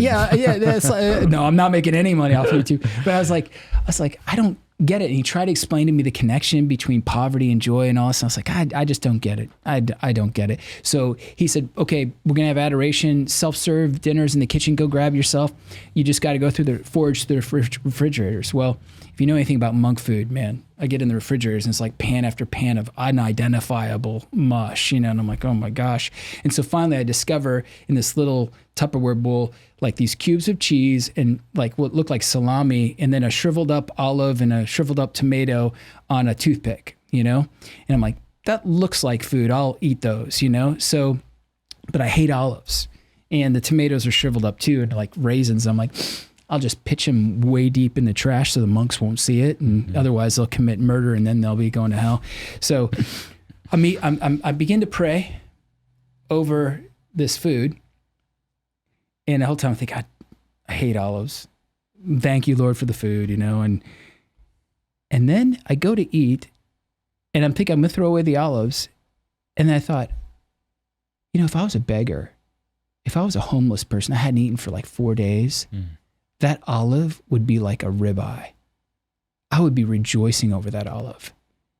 And then it clicked. I was like, oh, wait a minute. When I look at what I have as the gift and I accept that, because I'm not entitled anymore. I don't deserve anymore. I don't deserve more views on YouTube. I don't deserve more sales and books, to help you. I don't deserve any of that. When I accept what I'm given and I realize that I can't procure anything more than that on my own, like that beggar can't, then the joy comes in. And I ate the olives and I was happy. And I think the whole idea behind spirituality, life, sanctification is just thy will be done. Oh, yeah. Just accept. I've been thinking this lately, and I wonder what you think, that so much of sanctification it's more about letting go than acquiring. And I think what happens when we become Christian, we start acquiring all sorts of things. A scapula, we start acquiring a habit of the rosary, mass, reading good books. It's all this addition. Yes. Where I wonder if sanctification is more like clinging to a branch 20 feet off the ground, and the Lord's like, let go. Yeah, and so much of it is about letting go of my pride and my idea of who he is, who I am, because that involves trust. Like the acquiring, first of all, the point of those things is to let go. So I'm not saying mass and those reasons. Yeah. But it's like trust is required to let go. You don't, it's kind of like what you said earlier about trusting, because you wouldn't let go unless you trusted. So I think so much about it is that you have a good father who loves you. Trust is the essence of sonship. It's everything. It's the essence of sonship. So to the level that I trust God the Father and his goodness is to the level that I will be a good father. It's all based on that trust. Now it's funny, we've done 2 episodes today, one that didn't work and one that is working. Right, Josiah? Good. So I forget if we talked about that in this video or the previous video when you were talking about we can't have a relationship without trusting. Yeah, gosh, was that in the other one? I don't remember. Oh my gosh. Well, Hebrews chapter 11, say it real quick verse 6. It's so great. So what did I say? Look, you and I can't have a relationship unless we trust each other. Right. Yes, exactly. Like if you didn't trust me to lead this interview without being a jerk, without asking a bunch of gotcha questions. Yes. Or if I didn't trust that you were going to come in here and like... with my own agenda. Yeah, whatever, I don't know. Yeah. Like we can't have a relationship. No. We can have something, I don't know what it would be, a transactional relationship, quid but we pro can't quo. have communion. No. It's all based on trust. Hebrews 11, chapter 11, verse 6, I think, without faith, that is trust, it's impossible to please God. That's what it says. It's impossible. Yeah. It's not even possible in the slightest. It is impossible to please God. And this is what's so beautiful about Jesus Christ. So his baptism, he's coming up from the waters and the heavens are rent. The Holy Spirit descends upon him like a dove in bodily form. And then there's that solemn pronouncement, you are my beloved son, with you I am well pleased. And we have to ask ourselves, up to this point, what did Jesus do that would make the Father so pleased with him? No astounding works, no public miracles, no conversion of the masses, nada, nada, nada. He was just hidden in obscurity in Nazareth, a carpenter's son, a handmaid's son. Why was he pleased with him? There's 2 reasons. Well, the one reason, 2 reasons. He knew his identity and he knew his Father's identity. He trusted the Father and the Father's goodness so much that he knew he was his. Jesus knew he belonged to the Father, and he knew that the Father belonged to him. And that was the fuel and the power for everything that Jesus did, because immediately after that, and this was so powerful about the example of Jesus Christ, immediately after that confirmation of his identity and that all the validation that's in that and understanding he belongs, they belong. He already knew that, but that affirmation of all that, God drives God into the desert. The Holy Spirit drives Jesus in the desert to be tested. This is sonship. Once we're rooted in sonship and we believe that God the Father is good, God the Father wants the best for me, but God the Father also doesn't want me to be a grown baby, a boy stuck in a man's body. He wants me to be a man. He wants to be heroic, virtuous. So he's going to lead me into the desert. And that detachment that you were just talking about, which is so powerful, Matt, is Song of Songs. It's so beautiful because she goes through these phases where it's let us run together. She thinks she can keep pace with him. And then there's this, I'm black, but I'm beautiful. She has this self-knowledge. Oh my gosh, I'm not ready yet. I haven't kept my garden. And then she works through him with that. And then there's this, I place myself under his apple tree, which is wisdom. And she's meditating and she's holding on to these gifts. She's holding on to all the things that he's given to her. And then she's at rest in her bed at night. And he's not there. I sought him, she says 3 times. I sought him whom my soul loved, and I found him not. She's emptiness. And so what does she do? She leaves everything else and chases after him into the streets. Have you seen my beloved? Have you seen the one? Yeah. And she will not let up until she finds not scapulars, not masses, even though he's there, not rosaries, but him. That him that comes into us. And we know, I gotta have you. You gotta be in me, because I want it to be, it's no longer I who lives, but Christ who lives in me. I want to be the manifestation, the revelation of God's glory to this world. What else is there? To be a manifestation of myself? I'm pathetic. I mean, who wants that anyway? But if God is in me, man, there's so much healing and joy. And I love it when I can see God working through me and I can say, that was you. That was you. It's just so beautiful, But I think with ministry, it's easy to get confused, like the podcasting, I was trying to do it for a while and it was terrible. It was terrible. And I decided to go outside and work. I like manual labor, building boulder walls and digging. And I'm outside and my wife comes out and I'm like, 11 views. And she's like, what? I'm like, 11 views. She turns around, goes back inside, and I'm like, God, why don't you help me? Why don't you help me reach the masses? And it really came to me. It's like, because you want it for yourself. And I was like, oh my gosh, I'm usurping your glory, or I'm trying to. And that's when I reached out to my friend who connected me with Bob Schutz. And that's when I realized how wounded I was. My childhood wounds just were driving so much, even into ministry, even in all the good I thought I was doing. I was driven by, I have to measure up. I have to be more. And God the Father's, no, you have to be mine. And I had this vision the other day. I was talking, I think it's okay to say, I meet with a therapist now, great young man. And he was taking me through some memories. He's like, what do you see? Because it was a very traumatic experience. And I'm like, I was stuck in this room for days, literally, as a kid, and no food. And he said, what would you do? Can you see yourself in there? I'm like, yeah. He goes, what would you do? As I kicked that freaking door down and I grabbed that kid, and he goes, stay there.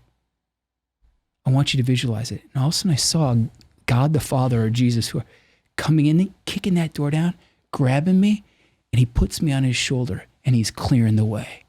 And he just takes me out. And then pretty soon we're in a car and he's like laughing. And I'm that little kid in the seat bouncing up and down. And I'm like, I'm with Jesus and I'm just a kid again. I think that's the hardest thing for myself was there was so much tragedy and trials and physical trauma and volatility.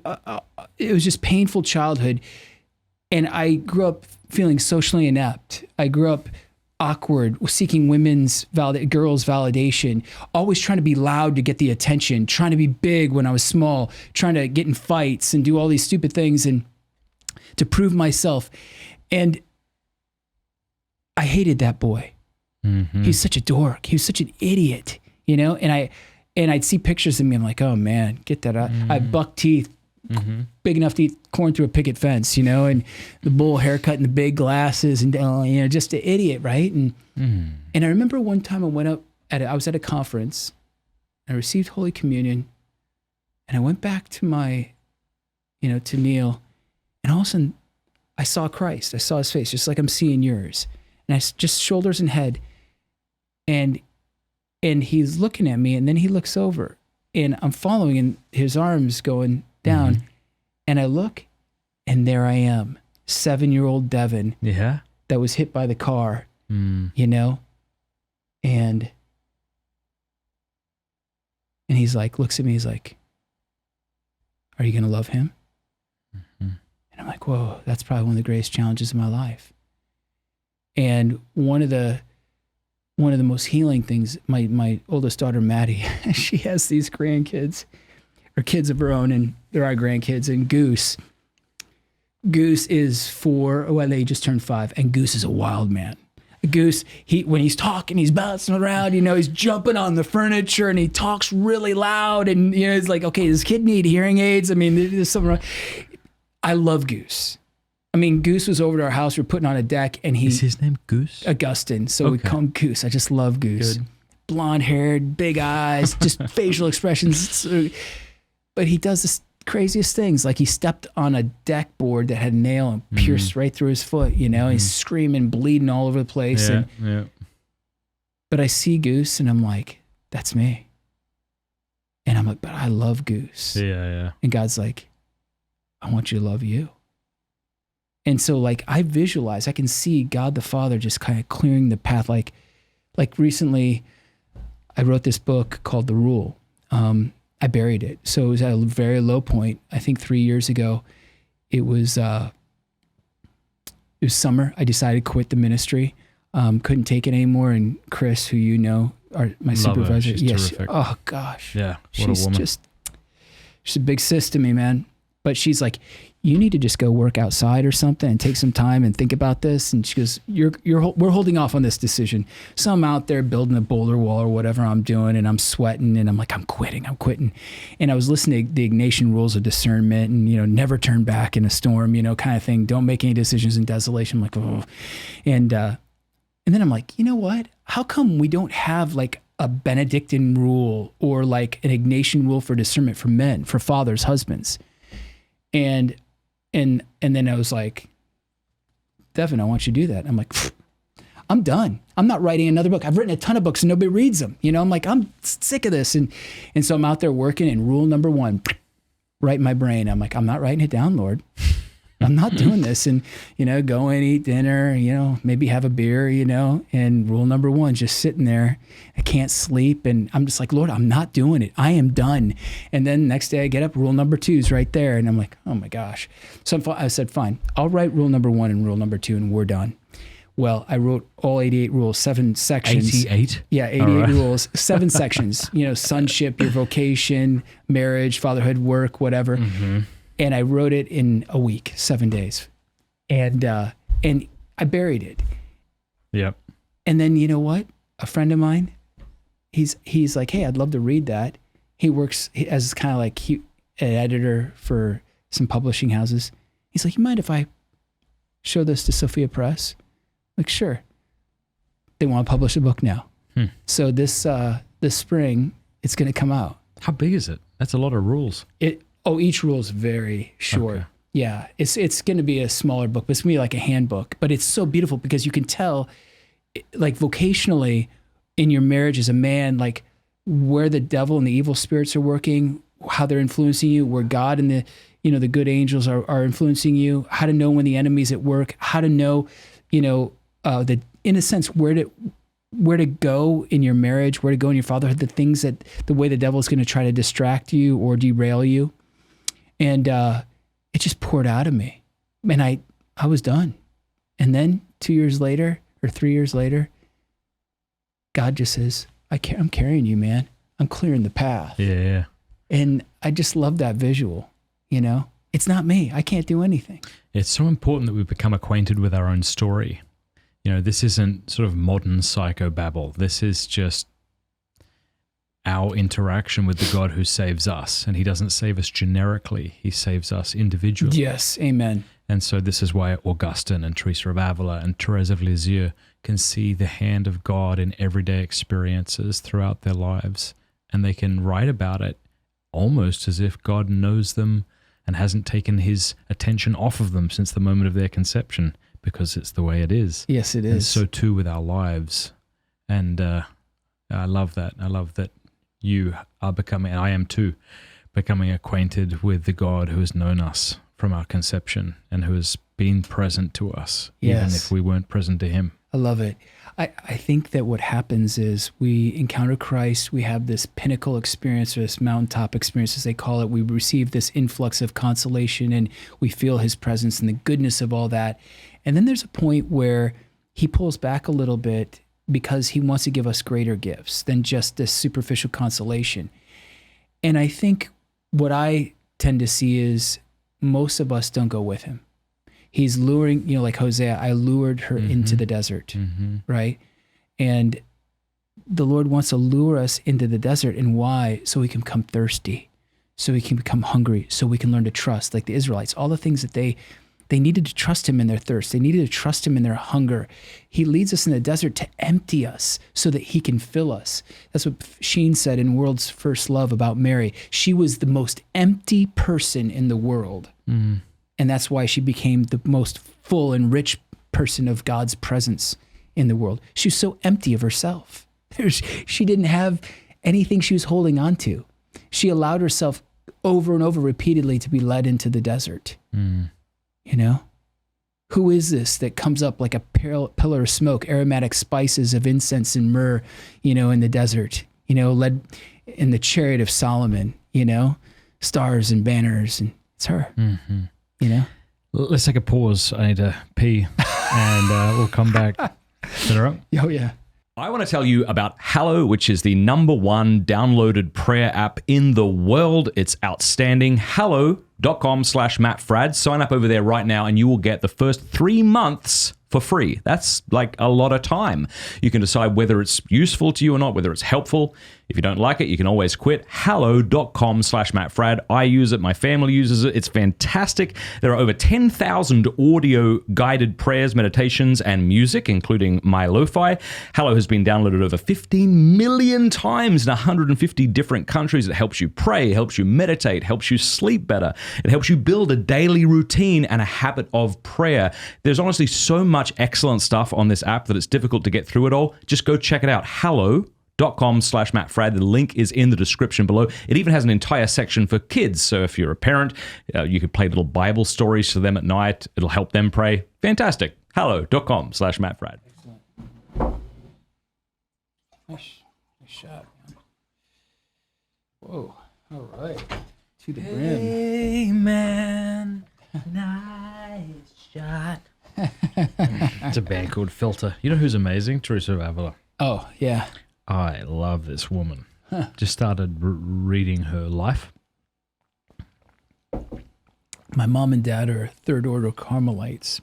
Ooh, hang on. Are we recording? Hey, back. All right. Your mother and father. That's right. I wanted you to tell me about it. So the third order Carmelites? Third order Carmelites. What does that look like? Lay people who make vows of, I believe, chastity, poverty. I can't remember what they are, but as lay people can. But yeah, they wear sometimes they wear the large scapular. Yeah. And but yeah, they're dedicated to studying the writings of Saint Therese, Saint Teresa of Avila, Saint John the Cross, all the big heavy, Saint Teresa Benedicta, the Cross. Yeah, I mean, I love Carmelite spirituality. Yeah, I don't know, after my conversion, I remember being really allergic.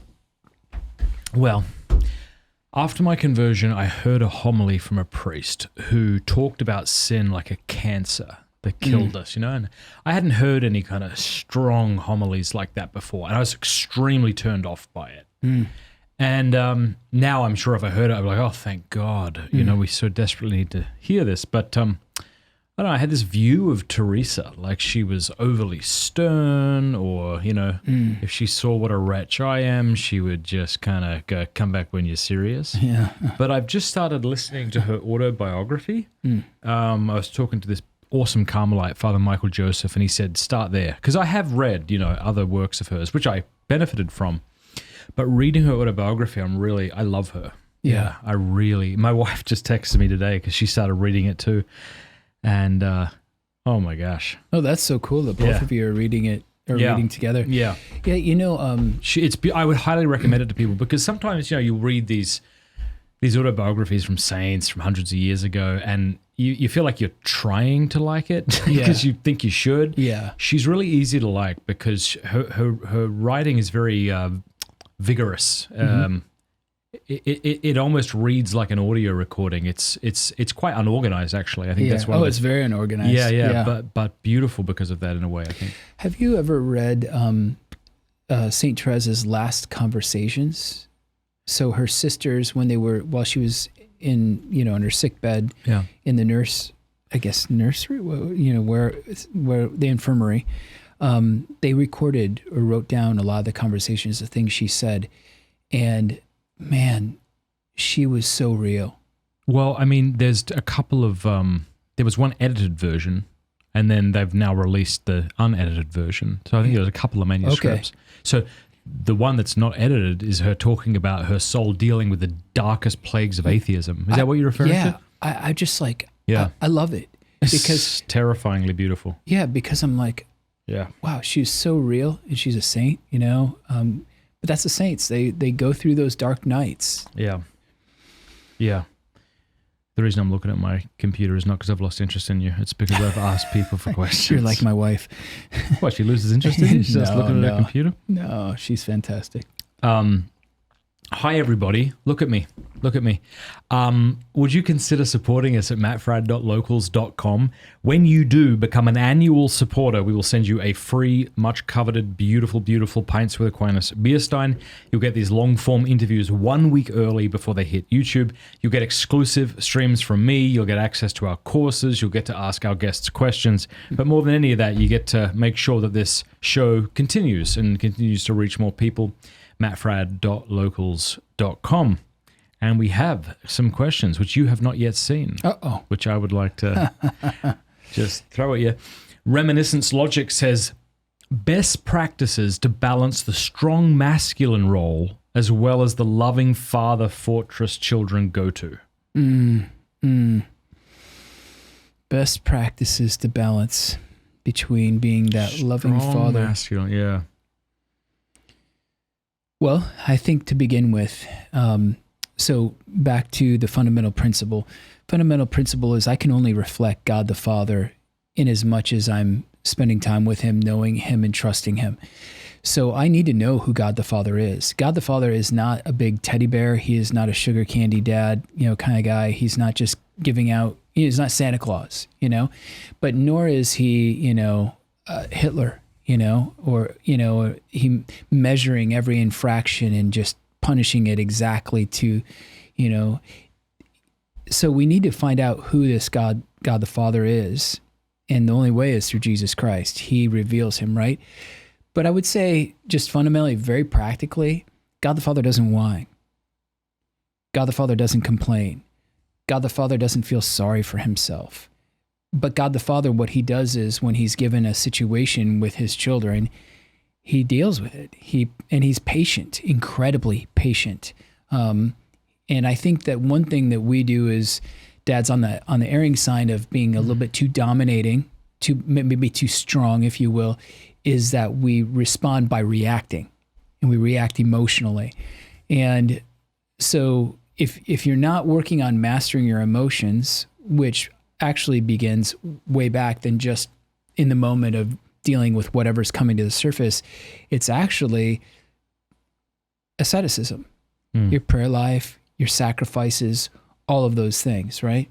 So I think that you got to love yourself, because you cannot love your neighbor if you do not love yourself properly, right? So love God to create his commands. Love God and love your neighbor as yourself. Everything hinges on that as yourself. So if you cannot love yourself properly, if you love yourself too much, that's going to play out. If you love yourself too little, that's going to play out. So you've got to figure out how to love yourself and let the Father's gaze rest upon you, which means, practically speaking, every day you're in his presence, spending time in the morning, if you can, try to carve that out. That's what I've done. I know guys who do it. It's amazing if you can do that, because then you allow when you go in for You allow the infusion, the grace infusion to take place. When you go for a blood transfusion, you don't have to do anything.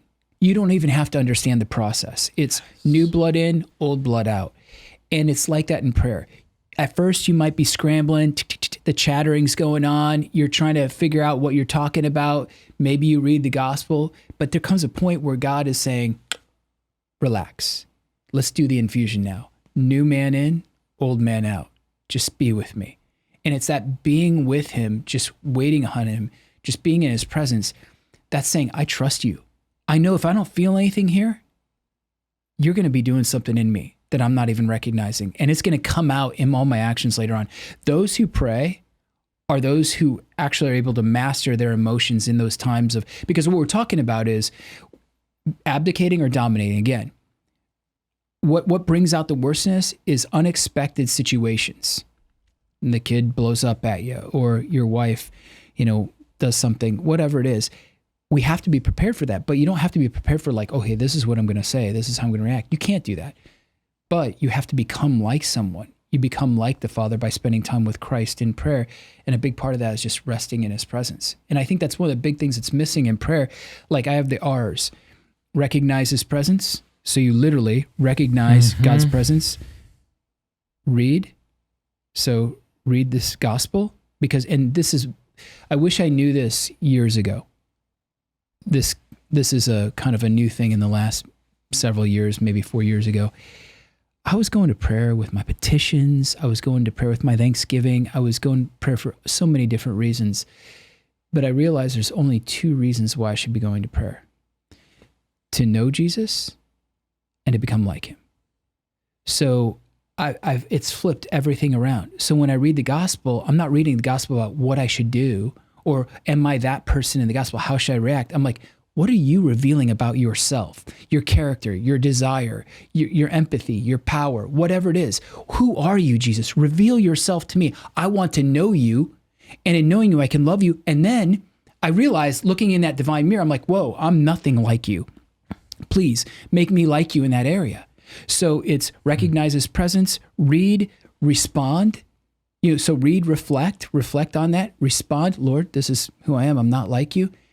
And then rest. And just rest in him. I try to rest like 5 minutes, whatever it is, just let him in. Just let him in all my nakedness and my vulnerability. Just let him in into all those dark places and man, and then I'm empowered. You can't give, Augustine says, you can't give what you don't possess. So in order to give God, I must possess God.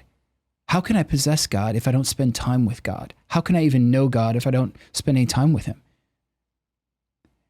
Everything comes right back down to prayer, comes right back down to knowing Jesus and becoming like him. I love that. So recognize, read, respond, rest. Reflect, like respond. Reflect, okay. Yep. Yeah, so when I read the scripture, it's oh my gosh, the Lectio Divina.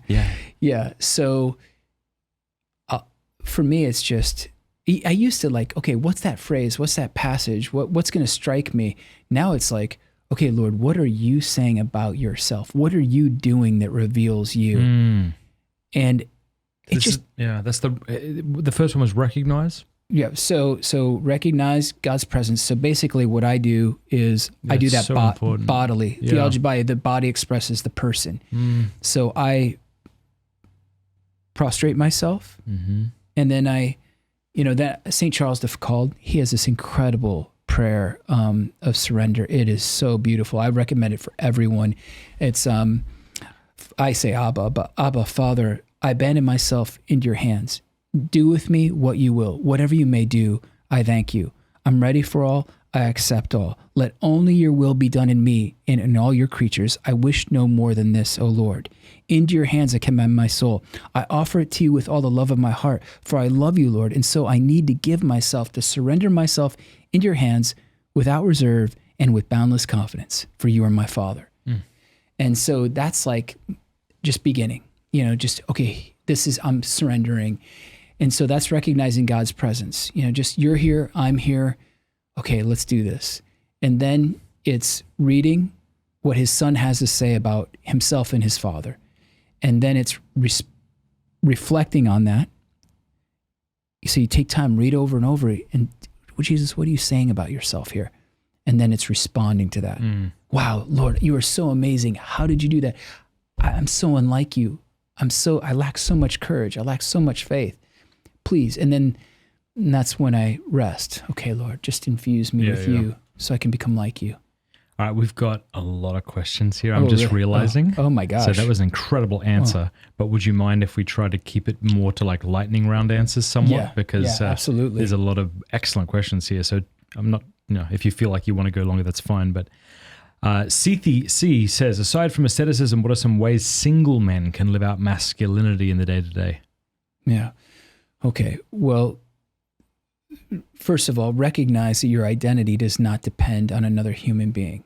So a lot of times masculinity is in relationship or related to how many women I'm having sex with, or if I'm going to get this girlfriend. It's not about that. It's about your relationship with God and you. So masculinity, all it boils down to is, magnanimity and humility. So if you're humble enough to accept the person that you are, and then you're magnanimous, large-hearted, then you'll be courageous in your love. But you can't do that unless you have the relationship with God. We always go back to this. But the point is, how can I do it as a single man? I've got to have a relationship with the real man, Jesus Christ. And one of the very practical things that I recommend is if you're not going to daily mass, go to at least 1 or 2 daily masses a week, because you're going to receive the real man into you. Even though we're not real men, we're receiving the real man so that we can become real men. He infuses himself with us through that sacrament. So he gives you the ability to combat even your own disordered desires. Like we were talking about earlier with that fasting, yes, asceticism, but we got to be proactive in receiving the new man, Jesus Christ, into us. But it's not mustache wax. Sorry, it's not how you dress. It isn't the car you drive. It isn't the externals. It's all internal.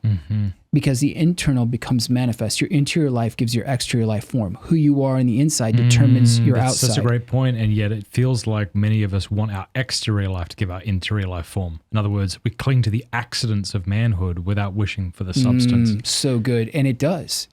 It does. Because if I cling to those accidents, how I dress, what I wear, what I drive, whatever, eventually that is going to shape me. It's going to shape me into a moldable man who's effeminate because I'm based on the trends and the fads and what the culture is dictating, I'm following.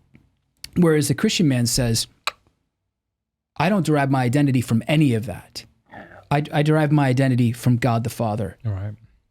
Freddie17 says, have there been any Protestant Catholic collaborations regarding father-son outings? I'm thinking about events like John Eldridge Wilderness Retreats, where fathers and sons spend time reading the Bible and praying. I don't know about collaboration, but there's a great group, Fraternus. Okay. Jason Craig. He does those, and he has initiating rites and things like that. But Fraternus, I would look that up. Okay. Mia Tijuana says, we live in an area with many practicing Catholics and many friends that we love, but it seems that the majority of good Catholic men and women around us seem to embrace modern gender roles. For example, married couples wait to have kids for years until the woman's career is fully established. Having lots of kids is considered irresponsible. Men are demonized for being gentle-hearted towards women because of feminist ideals. Unmarried men and women are allowed to be able to be deeply intimate friends without romantic ties. How would you recommend my soon-to-be husband and myself to lead a joyful example of traditional gender roles when the notion of it causes Catholics around us to recoil? Oh, man. Okay, that's a can of worms. Yeah, well, okay. There you go. And, okay, so I'm going to say something. So this book right here, Meaning a Mystery Man, I lay this out, but... That's your answer, Mia.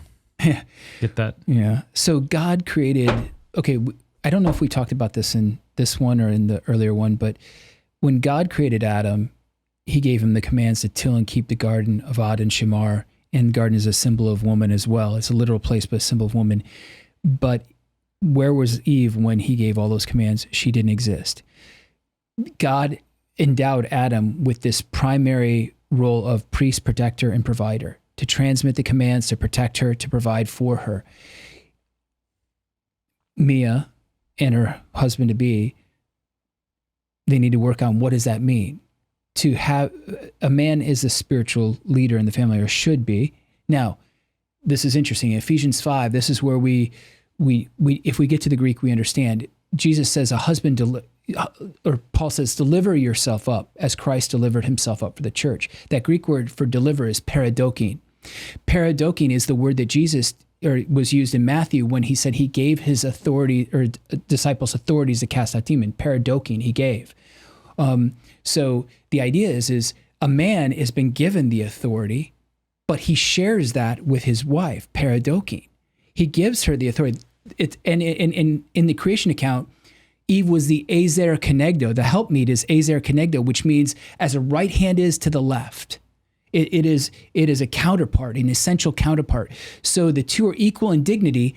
They have difference in roles, though. But the man's role is to always, in a sense, initiate, and in self-donation, in a sense, service, because that's, in a sense, by doing that, then she wants to reciprocate that, respond, and then you have the dance of love, as in the Trinitarian dance, and then the children eventually will see this and they want to get in on that. But I think that so imagine this, let's see if this works, but I think we have to recognize that in the creation account, man was created first and he was given that role of spiritual leadership. If we deny that, then we live in kind of like this vacuum or a void where the woman has to kind of try to do that. And then the man doesn't know what to do. Someone has to lead. If there's no leader, then there's no followers. The children will not follow.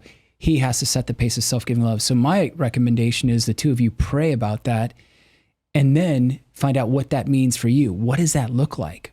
Will he be leading prayer at dinner? Will he be leading prayer with the family? I don't know. But each family has to determine how he is going to lead, Mm-hmm. Okay. Also, I think it's nice to give both of you the freedom to do it clunkily. Mm-hmm.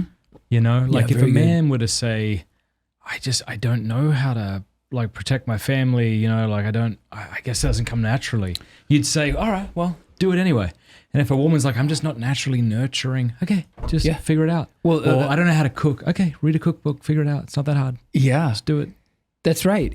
And when you're doing that, I think, okay, so I'm convinced of this. For a marriage to work, so marriage is based on these kind of three components. One is understanding that God endows men and women with God-given needs. The second is identify your needs, and she identifies her needs. Then you communicate those needs. Then once those needs are communicated, then the two creatively on their own, not under coercion, manipulation, determine how to address those needs. They can never meet those needs because only God can satisfy. So basically, I might have the need for physical intimacy. My wife, maybe she doesn't have that need as much. Maybe it's more for closeness, maybe more of an emotional kind, right? Well, that's a God-given need that he's given me as a man. She has a God-given need for closeness. They complement one another. But we talk about that. We say, okay, this is who I am. This is who you are, without accusatory blame, or saying you don't do this for me. No, these are my needs. Communicate that, and then you leave it to the other to figure out how to address those needs. That's when you have a marriage that totally works. Because you look at Mary and Jesus, the bridegroom and the bride at the foot of the cross and at the wedding at Cana of Galilee. I love this because Mary expresses her need to Jesus. She says, they have no wine. She trusts that he's going to do something, that he's going to meet the need. And he does. And at the foot of the cross, Mary's there, and Jesus says, I thirst. And he's hoping that she and all that follow as the bride of Christ will fulfill that desire for love, that people will be saved. It's the expression of our needs, then leaving the couples to determine how to address those needs. That's where it gets clunky. But that's where the secret of a great marriage is, because when I see my wife, maybe she doesn't want physical intimacy as much as I do, and yet she tries and she does beautiful things to try to please me. Like, man, she loves me incredibly. Yeah, it is really helpful to ask your wife or to ask your husband, what are some ways you feel loved? When I do it, you feel loved. What's great about that is, once you know that, awesome. Yeah. Now you can stop wasting time doing things that she didn't even care about. You Right. can Communication go right for the leads to bullseye. communion. Yeah. Yeah. Yeah, beautiful. Christopher 307 says, as a habitual line stepper between masculinity and misogyny, oh, bless you. How does a Catholic father better walk the fine line? I'm pretty sure misogyny means hatred of women, doesn't it? Yeah. I'm so sorry that maybe he's being hyperbolic, but I don't know why masculinity would have anything to do with that. Well, it doesn't, but that's the Andrew Tate kind of culture. Okay. So it's the domination of the woman for our own benefit, right? So, well, first of all, if you have a hatred for women or leaning in that direction, it's very important to give yourself over to the Blessed Mother and let her teach you how to love women. But I think that this is a huge topic. I don't know if we really want to go into this, but we do. The marriage debt. Yeah. I listened to your episode on that. What did you think of it? Oh, it's excellent. You can criticize me. Oh no, it was excellent. What was her name? She was theology by Institute. Oh, that's funny because my wife and I have been, we've spoken about this publicly as well. That Sheila, what was her name? Gosh, she was terrific. Yeah, Emily is the one? Yeah, you both did a great job. But I think that the problem is that there's so many men abusing the marriage debt. Right, co-opting the language of authority and the marital debt to then dominate and tyrannize their wives like little immature pricks. And wow, I love that, man. That is a well, isn't that that's right? a mic drop, man. That's excellent. So but it's even more severe psychologically for the woman because she sits there and she feels guilty unto God. Like she's offended God because this man cannot restrain himself in his passions and learn to love without lusting after her and treating her like an object. And so then she has to live, well, you're committing a mortal sin if you don't give in to me. And then therefore she thinks, oh, this guy is symbolizing and reflecting God, the mind of God. God's saying I got to have intercourse here regardless of what I'm feeling emotionally, psychologically, physically, whatever. Yeah. And so I think that where I would go with this is go right to the loins.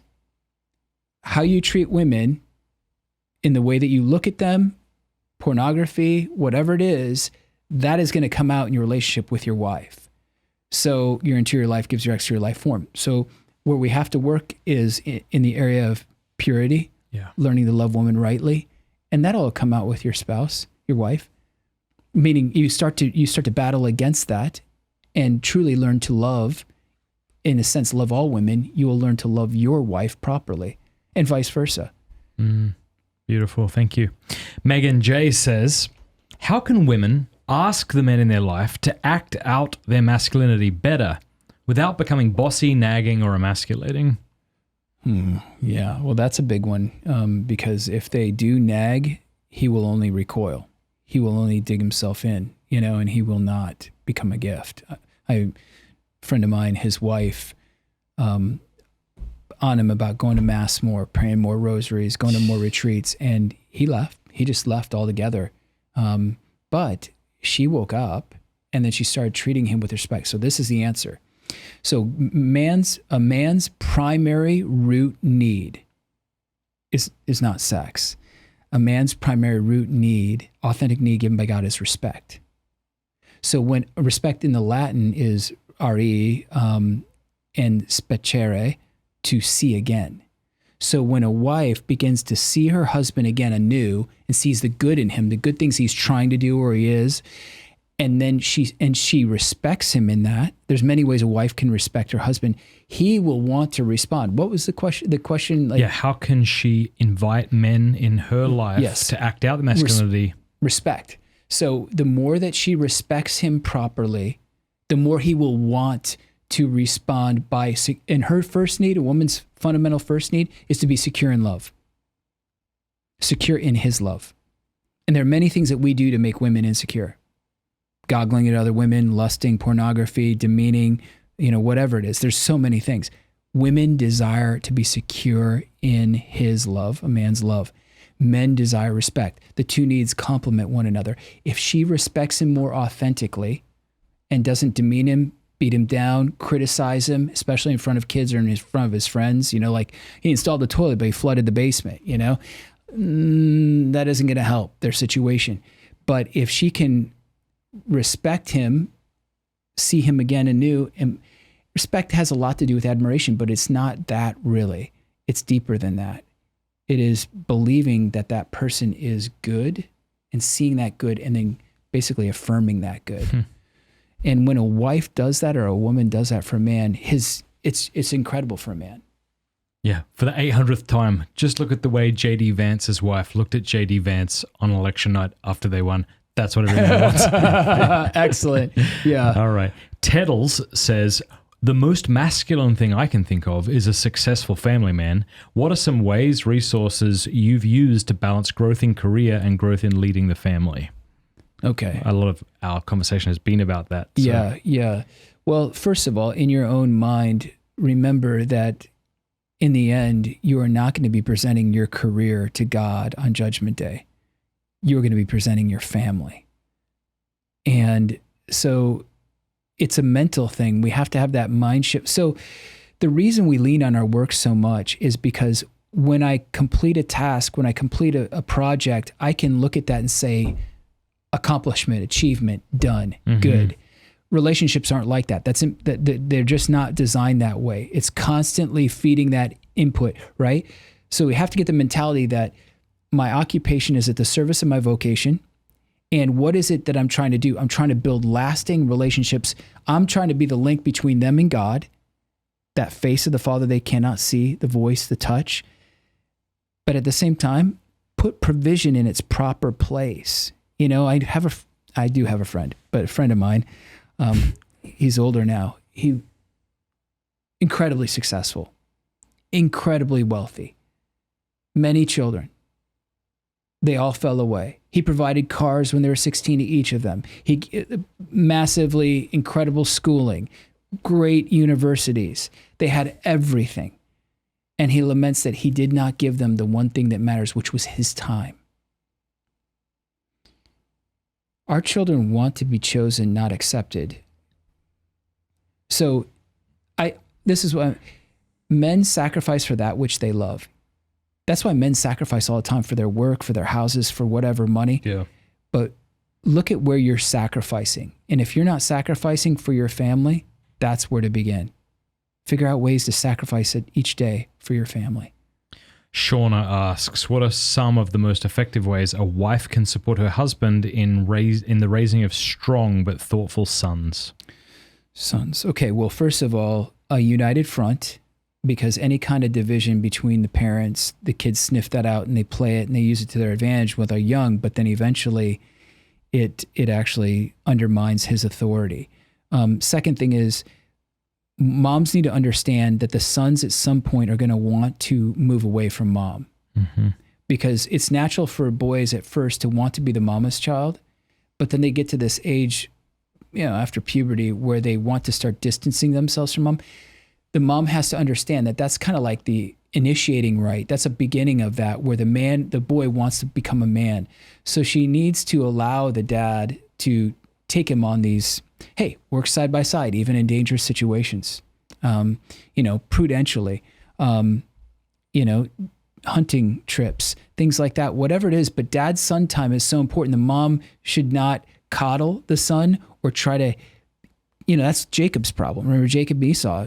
Jacob's mom, Rebecca, he was a tent man. He lived in his hand. He's a mama's boy, smooth skin. Esau was a hunter, and his dad, Isaac, loved Esau more.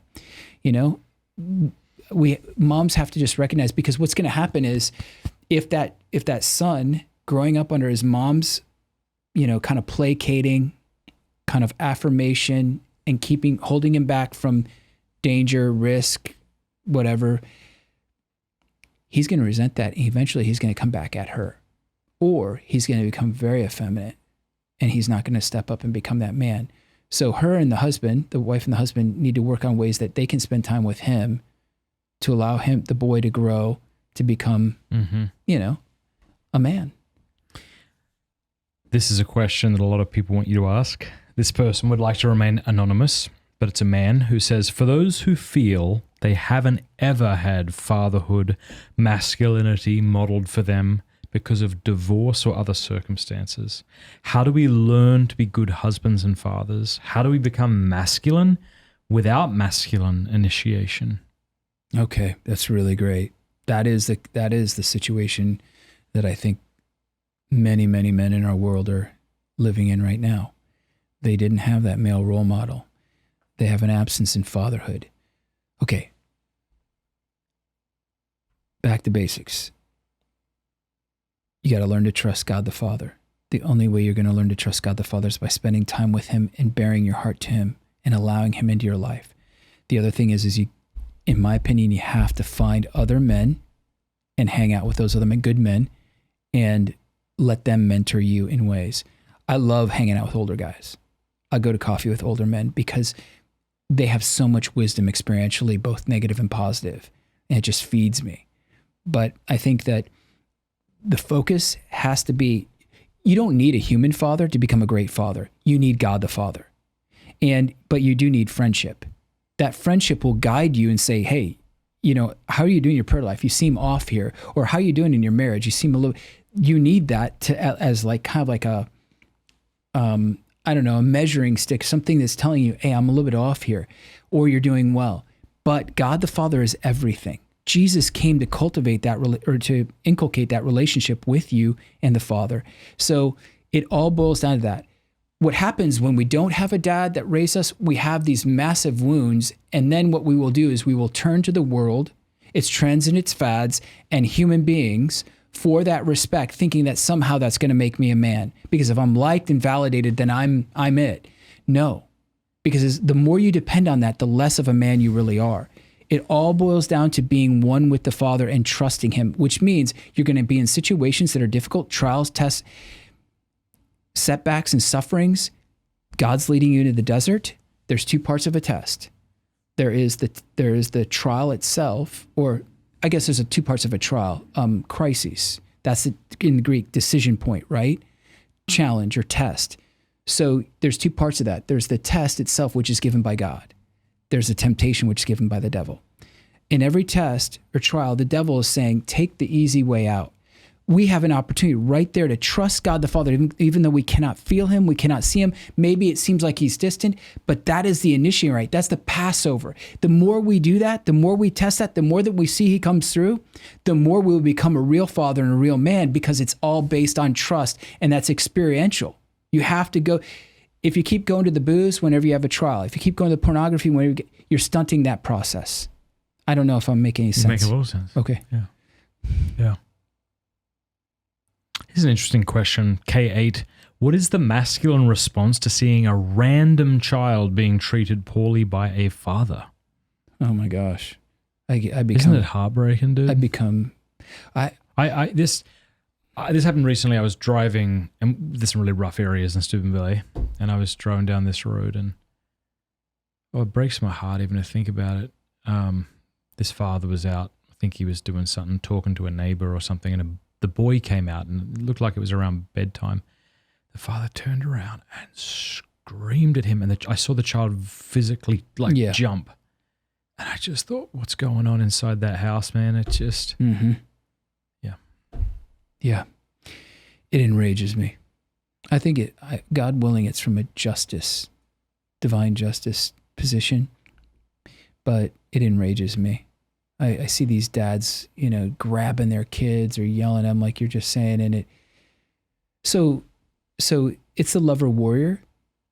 I think as men, we tend to kind of deviate or gravitate toward one polar extreme. We either think we're the warrior, so we're doing 2-a-days, we're in MMA, we're getting our tats, and we're doing all this stuff. And I'm not against any MMA or working out or any of that, but we want to be the warrior so bad that that's our focal point, is to be tough and resilient and mentally. But on the other hand, there's the lover, and the lover, he ends up, like we were talking about, clinging to woman too much if he moves too far in that direction. But there's a hybrid. We have to become the lover warrior. So Christ calls us to be like Judas Maccabeus, right? But he also calls us to be receptive to the divine bridegroom. This is what's interesting with our religion. Is very weird because Christ, he is a man's man. I mean, to endure what he endured without becoming angry, retaliatory, or impatient, and to endure it all for our sake, there's no one greater. He is a man's man. And yet he was the lover of all lovers, so empathetic and so compassionate. But as for us men, we have to recognize that Christ is a divine bridegroom, and I need to be in relationship as the bride with a divine bridegroom, very hard for men, but also be the warrior. The more that I receive his love, the more I'm going to be willing to fight for that love. That's the warrior, because warriors fight for that which they love. If you're just a warrior, and that's it. You're fighting for yourself. You're a narcissistic, arrogant dude who's just fighting for his own ego. So what we want to do is we want to combine the warrior lover. We're receptive to the divine bridegroom and allow him to love us and love him in return. And then we fight for that love in others and with God. And it's the great combo. I think what's so tough about that situation is no man will respond well. No man in the heat of anger, disciplining his child in a way that he shouldn't, is going to respond well to criticism from another man. Right? That's for sure. Because he's acting immaturely. He's acting passionately in the negative sense right there.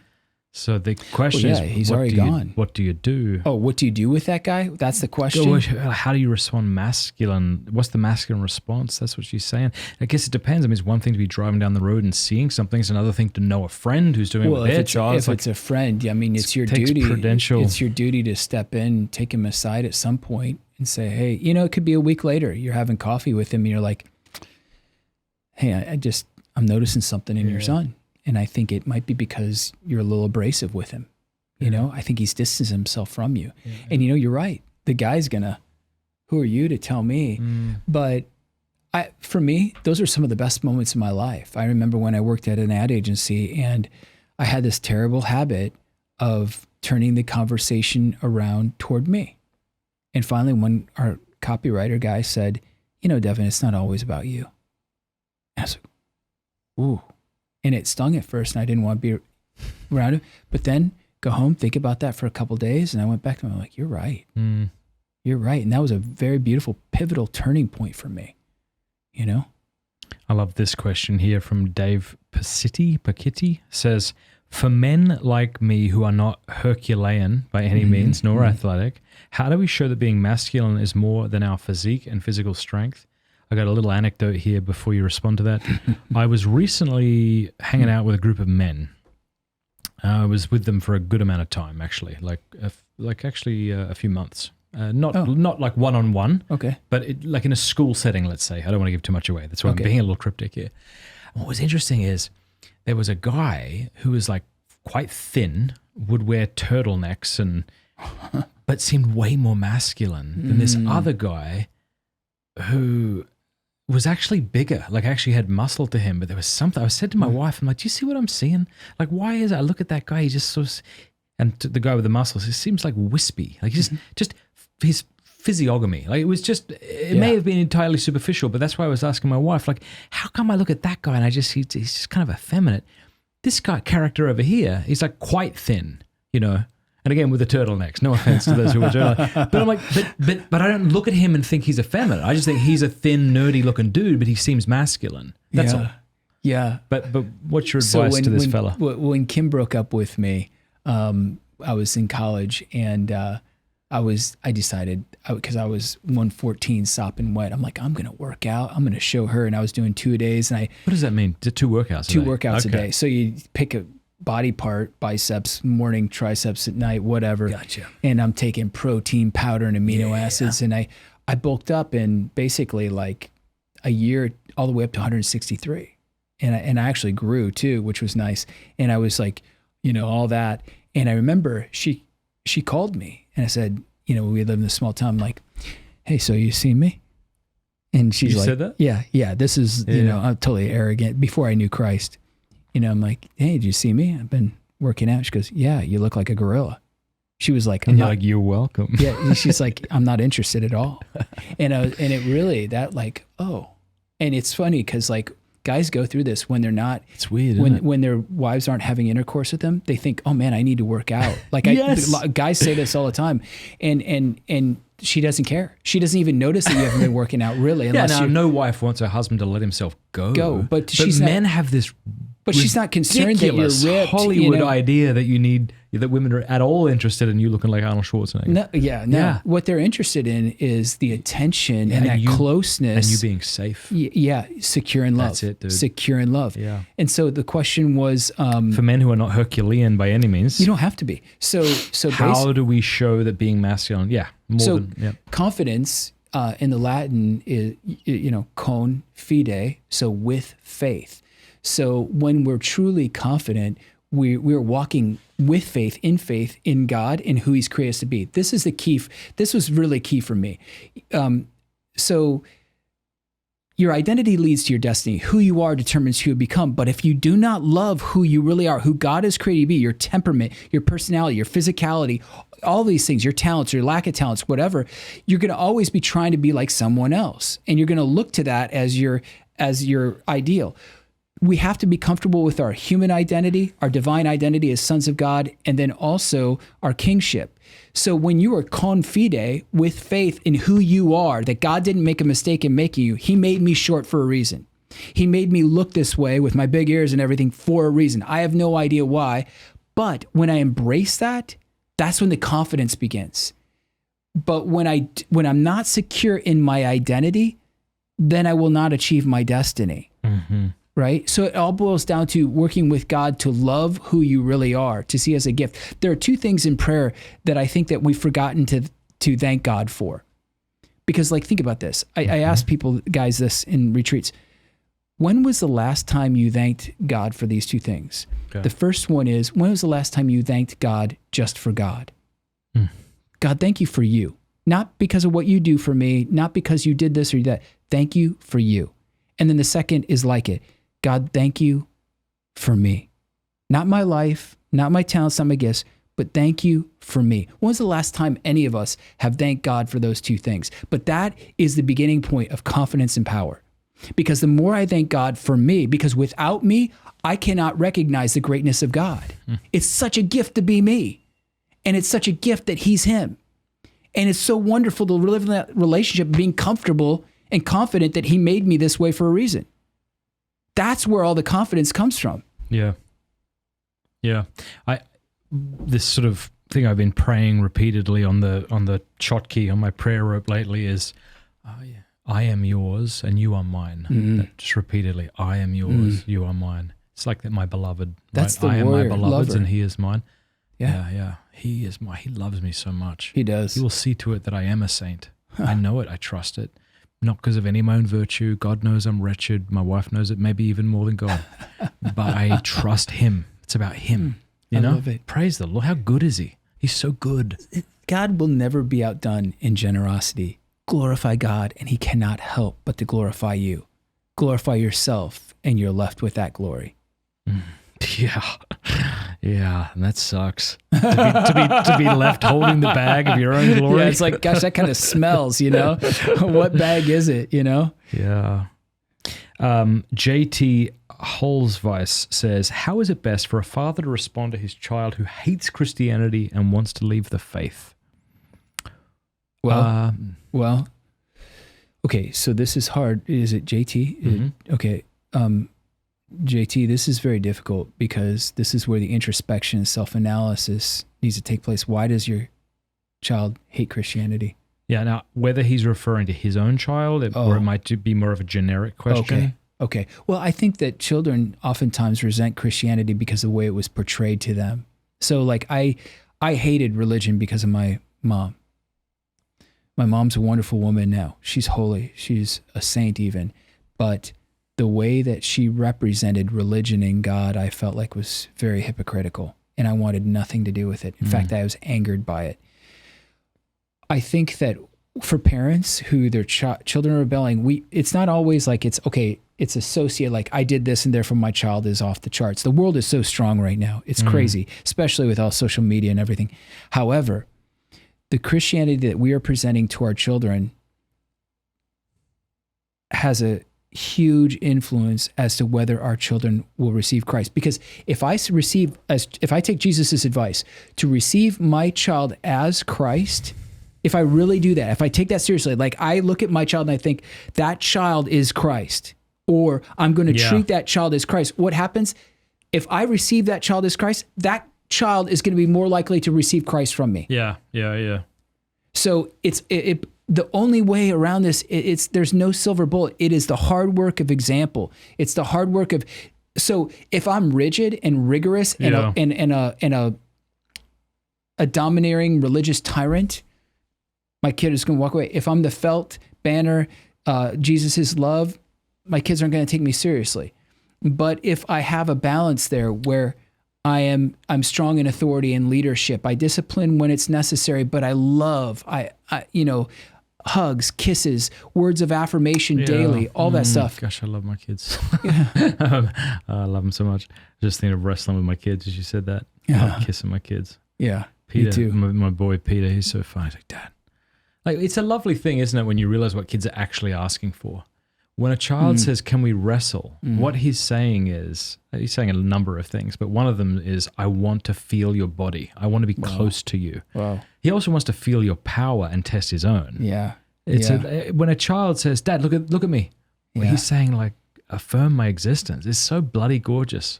Yeah, I love that. Yeah.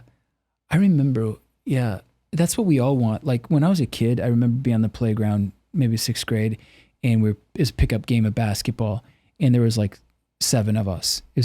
Evidently it was going to be 3-on-3. Team captains, the guys start picking the guys, and I'm short, and I'm like, pick me. And I was always picked last. I didn't get picked. Yeah. And that's what we're like with God. Pick me. But God is like, I've already picked you. You just have to recognize it. And like that wrestling, that is saying, I choose you. I delight in you. I desire you. You know? So I have this game with my son where we wrestle and he says a number, and that number is how hard I'm trying. So like 10 is just me that's super fighting cool. him like he were you. Yeah, that's and super cool. 1 is me barely. It's like 5, 4, 3, 2, 7. Tap out. Yeah, that is awesome. I love that. I wanted to say something about this though, because the question had to do with how is it best for a father to respond, eh? And I think sometimes what we do is we lose our power by trying to manipulate another instead of doing what we can do. And what I mean is this, like I remember someone saying, I'm so afraid that my daughter will hate me, or I'm so afraid that my son will grow up to hate me. What can I do? The only answer is you don't hate them. Because if it's anything other than that, if here's how you help them not, we're talking about manipulation. Well, it's not about trying to make them love you. It's what's in your control. Here's what's in your control. You don't hate them. You love them. That's all you can do. Yeah, motives matter. Motives matter. And what you said there, they expose themselves in that because they're driven by fear. St. Thomas Aquinas says that fear is almost always rooted in loss or potential loss. They are afraid of losing the child's admiration, the child's friendship, whatever it is. This is where we get in trouble as parents, because that's at the point where we've shifted. We've placed the creature above the creator. If my children know at the end of the day, God is first, I love God, but they also experience my love, they know that they're secure in love. I'm showing them, demonstrating that, words of affirmation, physical touch, all of that. But yet, at the end of the day, when there's an infraction and I'm like, hey, look, guys, that was out of line. Why? Because we honor God first. They're like, okay. They trust. They're like, yeah, you're right, Dad. Because why do they trust? Because they know they have my love. But if I'm always placating them, they sniff that out and they don't respect me. Yeah. They're not going to respect me if I'm placating them. I had a problem, still do occasionally, of raising my voice at my kids. And like, I don't mean when it's appropriate. I mean, just because I'm irritated. And I had someone once suggest to me, and I throw this out here for other dads who are dealing with the same thing, is instead of going up, go down. Because it has the same effect. Oh, it's super powerful. If you're talking like this and then they get a line, you go, come here, buddy. Come here, look at me. Whoa, that's more powerful. That's way more powerful. And it keeps you in check. Strong and silent. Strong and silent. Yeah, it's really good. Yeah. What a gift to be a man, huh? It is a gift. You think about it, like John Paul II in Theology of the Body, he talked about how the body is an expression of the inner person. And when we look at women and men in their bodies, obviously they're very different, and we love the difference. And that difference is what leads us to communion, as Christopher West, talks about so much. But a man's body, it speaks of the ontological essence of a man as being distinct from the woman. Yes, we're made of the same stuff, body, soul, but there's something different about a man. There's something different about a woman. And the fact that, like, literally in the sexual act, we have to go forth from ourselves, and we have to penetrate, we have to initiate. We have to first rise to the occasion. Yeah, there you In all go. seriousness, I know that sounds funny, but but it's the true. man has to rise to the occasion If he and doesn't- spend his strength. Nothing happens. There is no life. There is no intimacy. There is no real communion, ultimately. So what I'm saying here is the body reflects the very fact that we are continually meant to go forth from ourselves in self-donation, spiritually, physically. We're called to plant the seed of love. We're called to rise up in faith of God and defend our wives, our children. It's all built into our body, whether you're wearing the turtleneck or whether you are the guy that work out. And back to that working out, one of the reasons why men work out and get really big is because they have a mom wound or a dad wound, but usually it's a mom wound. Why? Because, How so? okay, so they feel their mom was domineering. And so they felt effeminate. They felt overruled. They didn't feel strong, especially if a mom hits you in the face or a mom abuses you. Then what happens is you end up working out to overcompensate that. Once you hit puberty, you're trying to be a man. But it's in a response to the lack of a feminine love or an overbearing mom. So that the woundedness can play out a lot of times in these overmuscular guys. You can see it literally in the flesh. I think sometimes you can see it in the eyes too.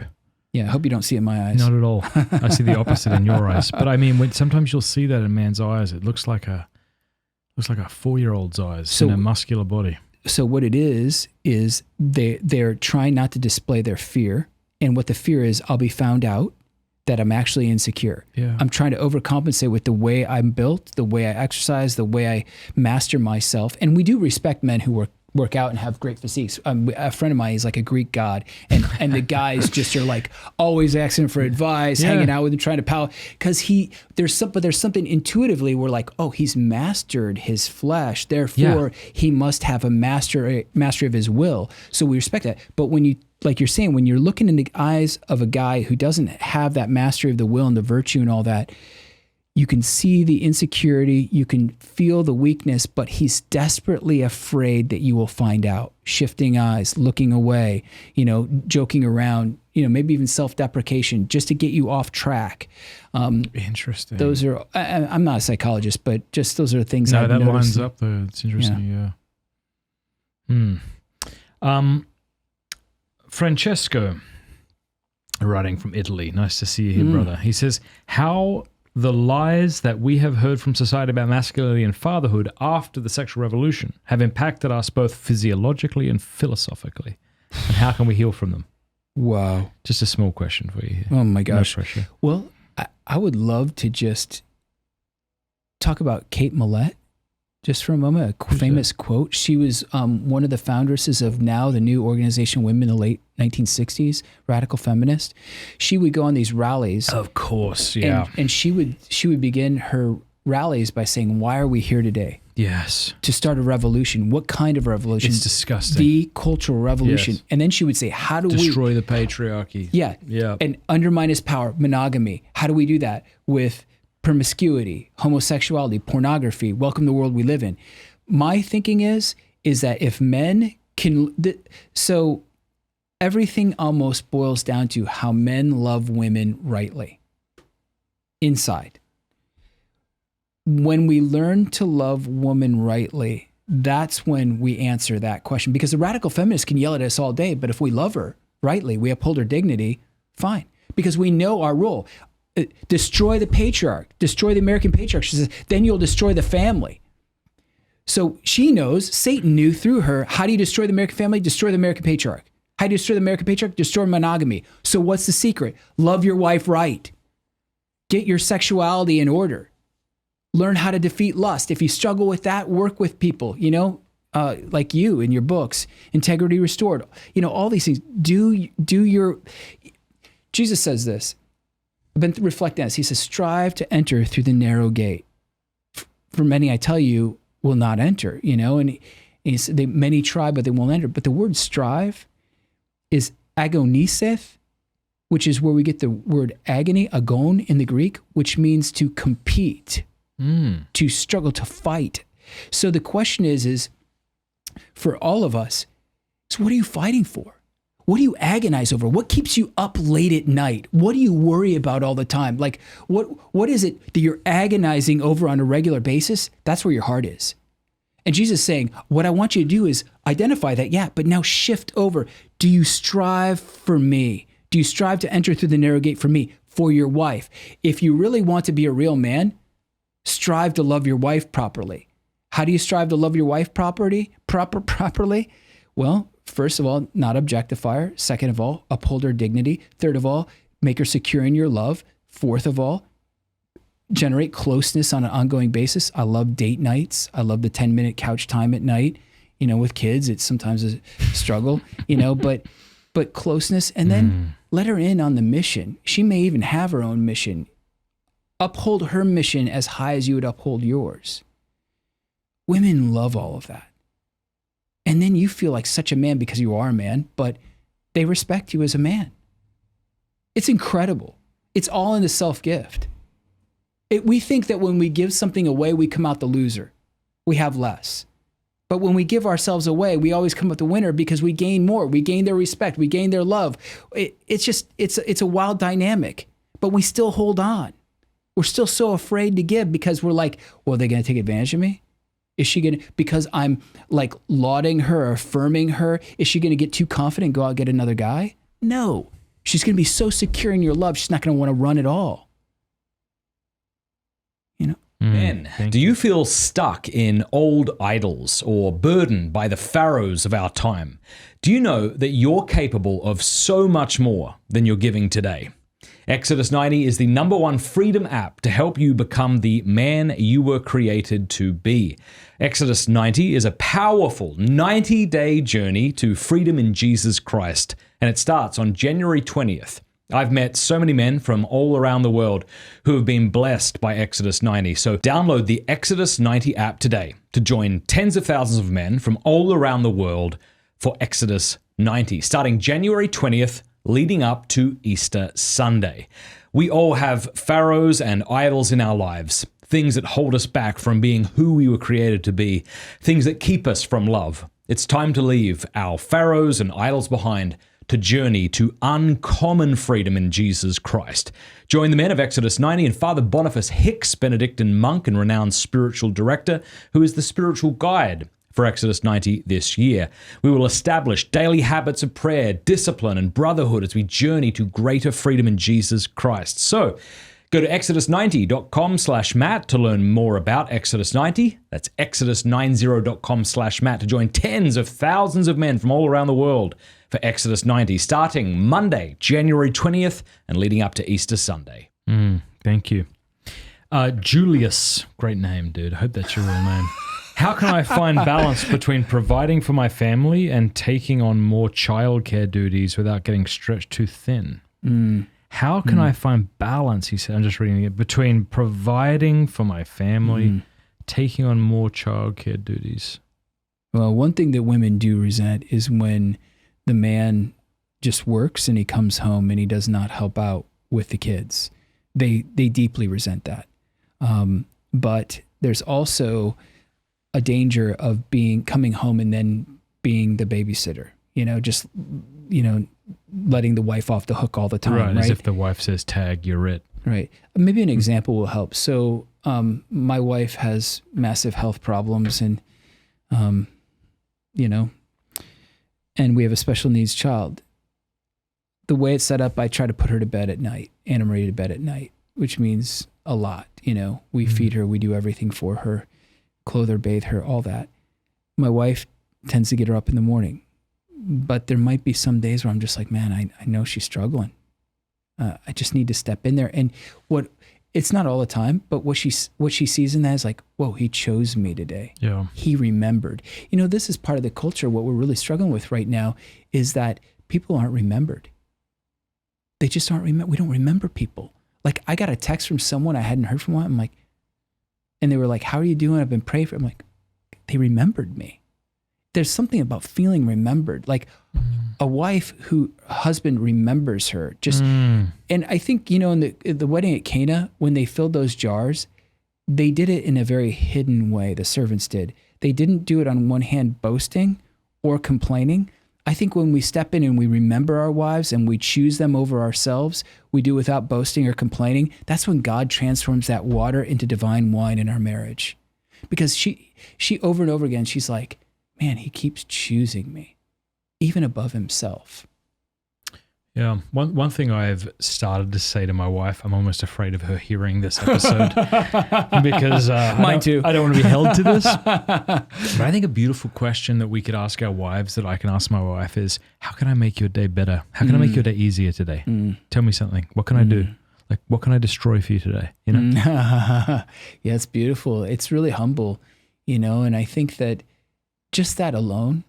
Because that's what I'm asking is how can I love you? Right? That's what I'm asking. Like, how can I make your day better? And oftentimes, at least my wife, she'd be like, I'm doing good. My wife told me to call the insurance company. That's the call earlier. Oh yeah, that's right. So I did it. You're welcome, honey. Yeah. But I do think a lot of times they'll be like, nothing, just the fact that you asked. Yeah. That's enough, But I love doing things for my wife that she didn't ask for, that she didn't, and maybe she doesn't even notice. Like, hey, did you see I moved the boxes to the basement? Can you give me a pat on the back and maybe a kiss on the cheek? No, you just do it. And eventually it calculates somewhere along the way. I just think that our wives need security. And the fact that you think of her and ask that question gives that security. Now, if you don't follow through, if she says, well, I want you to do this, and you're like, okay. Cool. All right. That's really interesting. Yeah. That's all I was after. I didn't want to do anything. It was how I could. I didn't say I would. That's a death blow. It's like when the kids keep asking you to do something. You're like, yeah, I'll do it. And you don't do it. As a kid, I wanted a Johnny Bench batter up. I don't know if you remember Johnny Bench, great baseball player. From Australia. Yeah. Okay. Yeah. So he great baseball player. And there was a Johnny Bench batter up, real simple, kind of archaic. You get a tire and you fill it with cement and you put this mechanism in there, and it had this thing with a ball. And so like you'd hit it with the bat and it'd just spin around. And I loved it. Well, I wanted it for my birthday. Well, I got it. And I'm like, Dad, can you do this? Dad, can you do this? Guess what? They never did. Johnny Bench batter up somehow disappeared after years. I never used Johnny Bench batter up. That kills. Because you need your dad you need someone to help you with that? Yeah, is that how the game works? I was 7, 8 years old. I had to have somebody like throw it to you. Is that how it works? Around the pole? I just had to have somebody take the tire, pour the cement in to solidify the mechanism, and then never happened. I could use it ad infinitum, and it never happened. I got the greatest gift, the gift that I wanted. And there's nothing more torturous to have the gift and not be able to access it. I'm sorry. Sat in the well, no, I'm just saying that's the worst thing we could do to our wives and our children is say, yeah, I got that, and then not follow through. Yeah. Date nights and daughter dates, man dates, they're so important, man. I need to do it more.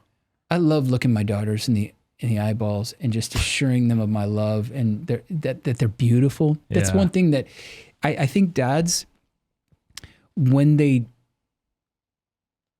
don't assure, so basically a daughter that doesn't have the gaze of affection and attention from her father will seek for that gaze of affection and attention for guys that we don't approve of. And it's so awkward at first, but it's so beautiful after a while. Like I ask my girls, I'm like, do you know that I love you? Do you know that you're beautiful? And finally, my one daughter, she doesn't think she's beautiful, and she's gorgeous, and she's like, yes, I know I'm beautiful. And it brought tears to my eyes because like, finally. It's just. I had one of my favorite stories with one of my daughters who I love. She texted me out of nowhere. I think my wife was visiting her family in Texas, and I was here because I was working, and I hadn't seen him in a week, and I hadn't heard from my eldest daughter, Avila. Oh. And she texts me and she says, I love you, Dad. Something like that.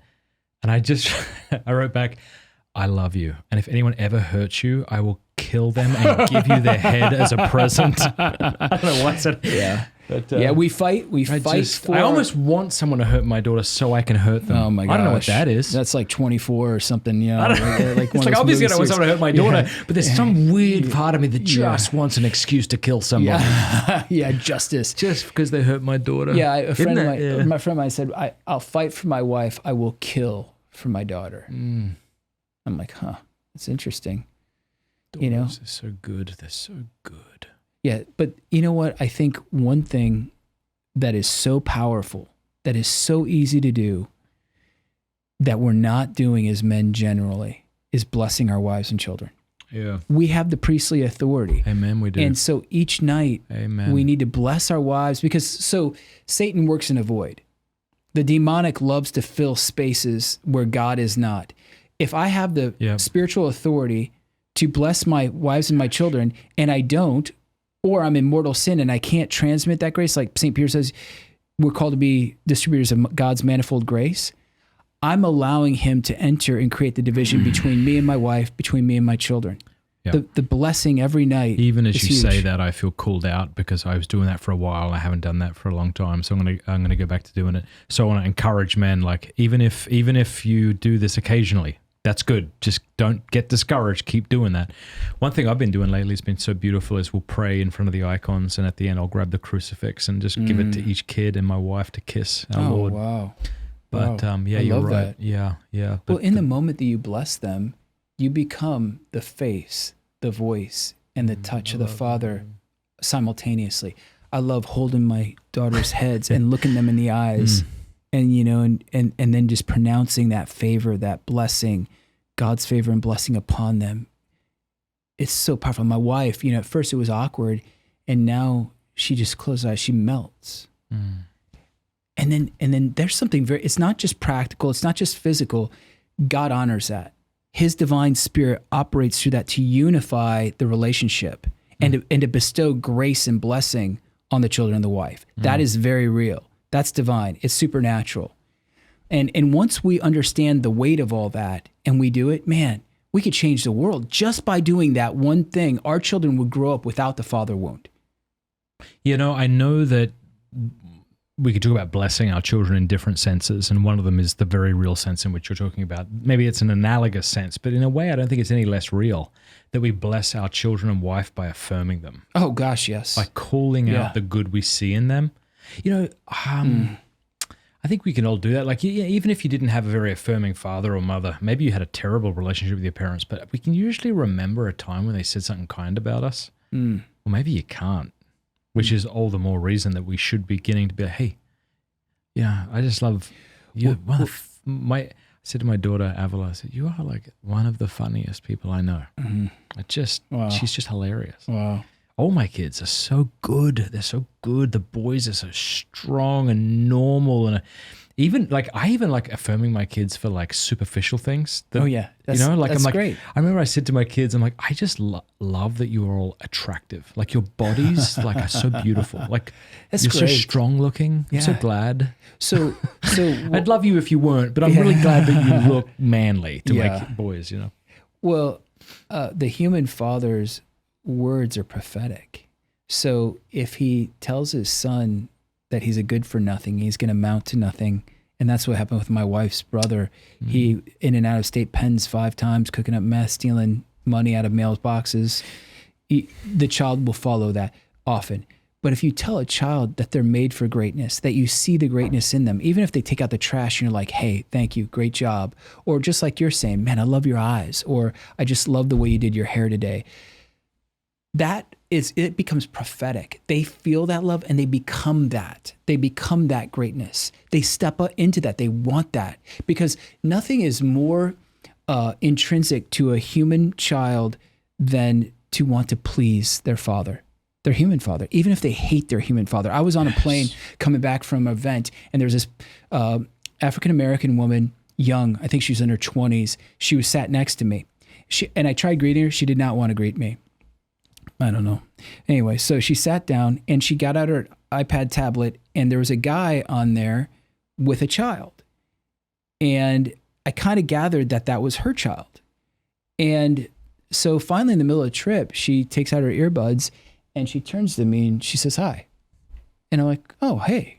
And then we start talking. I said, hey, so who was that on the iPad? Was that, a relative? She goes, oh, that's my husband and my child. And I'm like, oh, you're just away from him for a while? Oh, no, they live in a different state. I live in this. So why? Well, I'm taking on this job and I'm moving up very high as a CEO or whatever. And how long? She goes, well, I'll go back every couple months and that kind of thing. And I said, so we got into it. Guess what happened? She was in track, and she's extremely athletic, went to state, high competitive level. Her dad pushed her like crazy and demanded perfection. If she lost, it was like the worst thing in the world. And I said, why are you doing all this? And she goes, I just want to prove to him that I'm better. And that's when it broke open. We had this incredible conversation, and I was just like, look, you're chasing a ghost. No matter how much you achieve, no matter how great you are, you will still be thinking you're not better than him. You'll still be thinking you've got to achieve more, and it's never going to be enough because you've got a Father in heaven, and he loves you in a whole different way than that. That's not based on achievement or anything. It's based on you. He loves you for one reason, you. Why? Because you're his. That's what we forget. Why does God the Father love me? For one reason, because I'm his. Because he created me for him. And we were talking about it, and it was amazing. The plane all around, I didn't realize at first, but everybody's listening. And, right around us, and nodding their heads and all stuff. and then she started crying, and it was so beautiful because at the end of the plane, she confessed, she goes, I just thought you're probably a white bigot. And she goes, but I'm so thankful that this conversation happened today because I think I'm going to go back and live with my husband and my child. And maybe be less judgmental to white people on airplanes. That'd be good too. She's beautiful. She's just beautiful. Wow. It was just amazing. God But that father wherever wound, she is. God the father bless her. wound just drives us in insane trajectories that will destroy our life, either for fame and wealth and achievement, or to give up and become slothful and lazy and become a video gamer in the parents' basement. Unless we trust that I am his and he is mine, like you were saying earlier, we fall off the rails. Everything depends on this. Everything. It's all about the identity. If I can love myself with his gaze, how he loves me, I'm going to be confident. I'm not going to chase after anything or not chase after what I'm supposed to be chasing after. So everybody watching, you can see that Devin is the man who has very beautiful things to say. He's internalized so much of this wisdom because God has given him the ability to do it.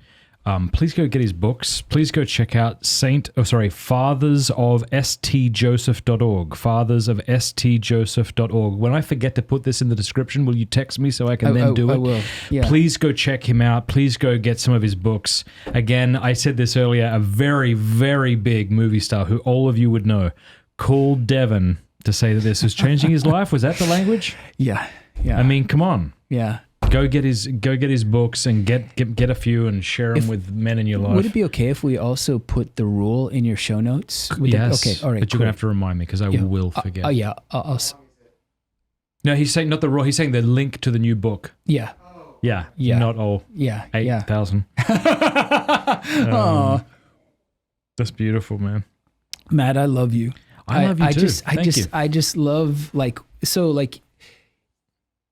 Let's wrap up with you telling me how much you love me. Yeah, that's good. This. What I love about you is that you're willing to go to that place where you're saying, I'm not perfect and I'm working on this or that, and then that opens up the conversation to say, yeah, I am too, and then this is what we need to work on. I just love that. It's just that. Well, it's probably the same as you. It's the melancholic temperament. Yeah. Yeah. Which is both a blessing and a curse. It's a huge curse. It's funny. So that's melancholic, so I just look at half full or half empty. It's a huge curse. My wife's funny. She's the coolest person I've ever met. It's the best thing that's ever come out of America is my wife, I think. But it's funny. Anyway, I had an Australian recently text me and say, America was never that great to begin with. And I wanted to punch them. And so instead of punch them, I just sent them a list of all the awesome inventions that came out of America. And I said, most of all, Cameron made it. So she's awesome. Like her a lot. Why was I telling you that? Oh, yeah. She's super choleric, my wife. She's like textbook choleric. Humble, though, which is interesting. Like very humble.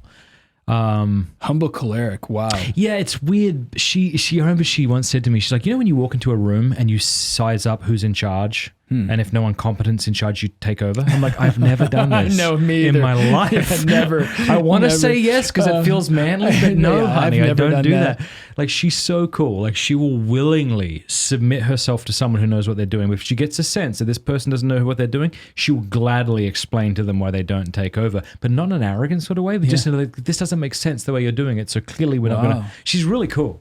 But she's she's not as self-tortured as I am. And I think it's something to do with a melancholic temperament where I'm living inwardly, reflecting continually, aware of all of the movements of my heart. It can be a tiring place. Yeah. My wife is an external processor. So asking her, how you doing? She has no freaking clue. No idea. That hasn't even occurred to her. So she needs to talk to you for 10 minutes. And she's like, then she knows. It's That's really interesting, incredible. eh? Yeah. It's amazing after all these years of marriage how you come to discover that about your wife. You know? This is why like rigid stereotypes about how men and women ought to be can be so true. terribly unhelpful. Yeah, that's Terribly. true. And I'm guilty. Well, in a day and age where there is so much confusion about what men and women are and are for, it's understandable why we should seek to sort of reassert the male and female roles. I get it. And it's healthy and necessary. And yet we can overdo it too. So how do you do that with, so she's choleric, yet definitively in a way from God, you're called to be a leader, a spiritual leader. How do you integrate that, or how do you Well, I'm melancholic choleric. She's choleric. I keep reminding, like, it's funny. I don't know. I've spoken to my wife in a way that other men have said to me after the fact, if I spoke to my wife like that, she would have went into a hole and never came out. Oh. Like, I have to speak very directly to my wife. Wow. I'm like, no. She's very special. Like, here's an example. Wow. I'm talking to my mate Rob. We're sitting around chatting. She comes in and she's just kind of taken over the conversation without realizing. I'm like, hey, I don't have much time. Do you mind if I just chat with you, my man, please? Thank you. Like, I'll talk to her very directly. But I understand why that might offend another woman, but it does not offend my wife. She's extremely transparent. She doesn't hold grudges. She's not... Wow, I think I grew up in a incredible. family that was definitely more passive aggressive. She doesn't know what that means. If my wife's very different to other women. I have men say to me that their wives, like, they'll say one thing, but you can't tell. No, my wife's, she might not know that she's feeling a certain way and so has to talk it through. But if she says she's fine, like, it's not because she knows she's not fine and it says saying something else. So my point is, as a choleric, I think it's like our temperament. I have to talk to her very directly. I'm like, please don't ever do that again. Yeah, She hears it that There way. is a science to that. That's, they say, I can't remember who the self-help guru is, but he said with those type of assertive choleric people, they're so used to people backing down. They're so used to getting their way that the way to actually deal with them sometimes, not in your wife's case, is to push back though. And they respect that. Yeah. And And my they're good wife with that. very much does. And I'm sure there are times I cross the line and then have to apologize. And yeah, for sure. I'm not using that as an excuse to be disrespectful or to, whatever. But it's funny too. I've seen my wife get into conversations with people where it's too complicated to explain the details. So everyone will just have to trust me here. But she got into this kind of confrontation with a friend's husband. She kind of got in the middle of some family drama that was taking place and she was trying to help, but she was sticking her foot in where she shouldn't have. And he kind of lost it at her and she kind of, I don't mean lose, I mean in a way that people who aren't choleric consider losing it, but they're like, they feel totally fine the whole time. And both of them were completely fine immediately afterwards. Wow. And they really were, like, so my wife can handle a lot of very straight and frank talk. Wow. Anyway. She sounds like she's got a very good personality. She's very super resilient. cool. She's Yeah. super cool. I don't doubt you at all when you say your wife's a saint. She's wonderful. Like right now, so she's been diagnosed with this polycystic kidney disease, which is fatal. But she has basically the only thing that they have found, and it's tentative research, but it was accidental. They started giving these laboratory rats one meal a day, and they found that the cysts. So my wife's liver is literally twice the size in her body. It's contorting her body. It's covered with grape-like cysts so much you can't even discern the liver. And then on top of it, that's not the bad part. The part of it is that the kidneys, which get out all the toxins and everything, they each have a tumor that's half the size of the kidney and other cysts on it. They found by giving the laboratory animals, the rats who have this disease, one meal a day, it can starve the cysts to actually reduce them. It's a possibility. So what does my wife do? She's already on the carnivore diet for like forever. So she goes to eating one meal a day every 23 hours. She's given up everything, drinking everything, pain medication, everything. And that's a big deal for her, just like your wife. That would be a huge deal. And she's so joyful.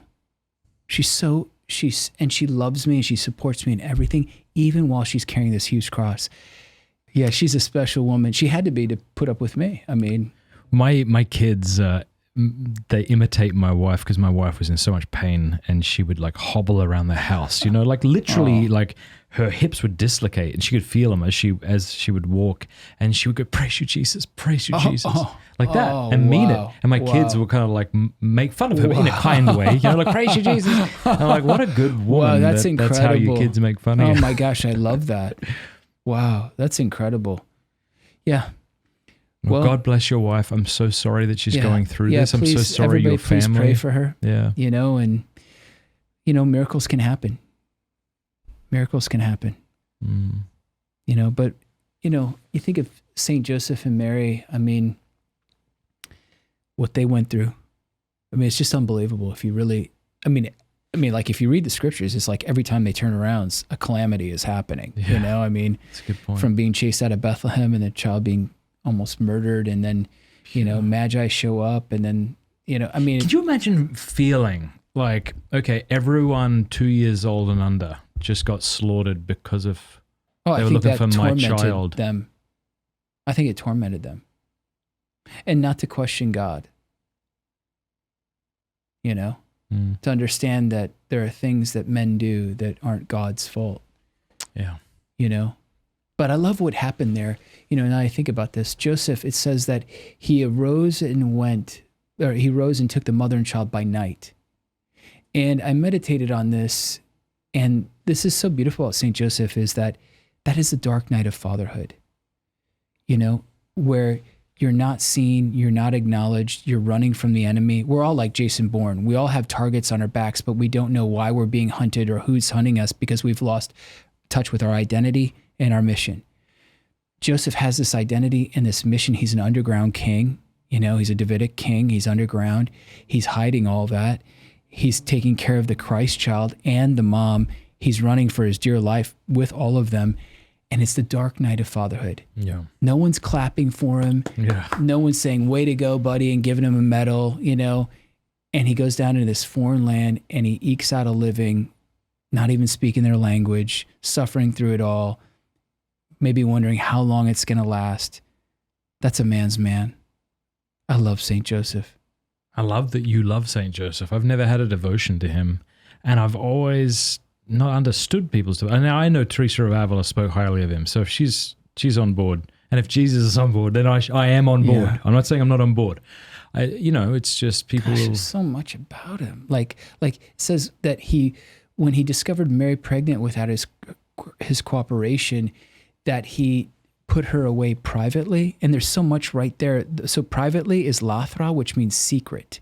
So Joseph, he was a secret person, a hidden person for God. He didn't post it on Facebook, or hashtag "my wife's pregnant without my cooperation."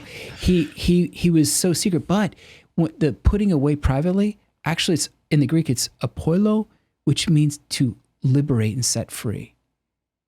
Which means that he discerned at some level there was something divine going on, even though he couldn't explain it. And he's like, out of respect for her, I just need to secretly set her free.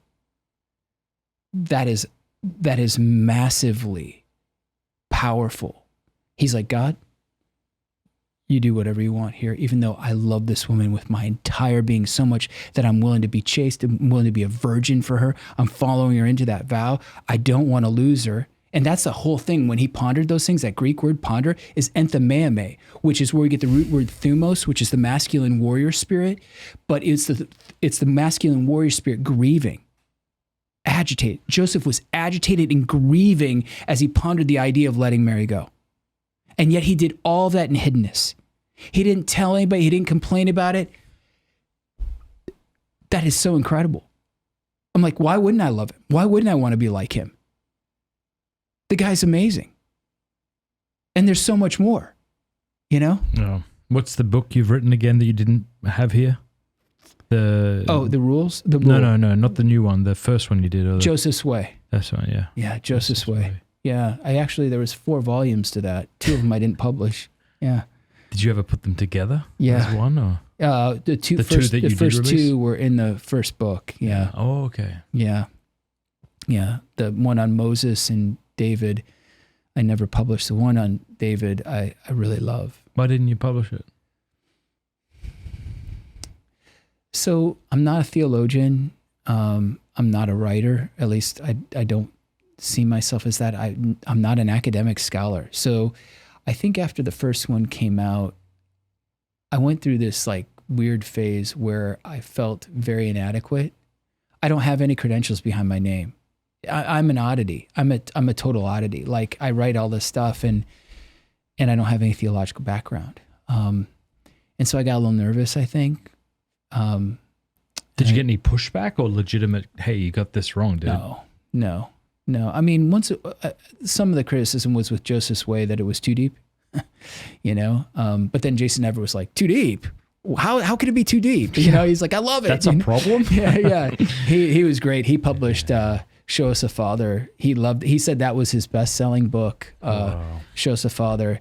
And did you do the front cover? Yeah. Keith Nestor shot the photo. Did he? Yeah. Who is this? Friends of his. Beautiful. Back in the day. That's a beautiful photo. Yeah, I love it. Yeah. So Joseph, there's so many secrets to Joseph in the scriptures. If we would just mine them. And if we would imitate him or invite him in to lead us, we fathers would just be so different. Husbands. Devin, thank you very much for coming out all this way and leaving your wife and daughter. I hope they're okay. Oh, yeah. Yeah, they're fine. I don't do this very often, but yeah, they're doing well. Thanks, Matt. Matt, it is just awesome being with you, brother. Good to be with you too. Thanks. Yeah.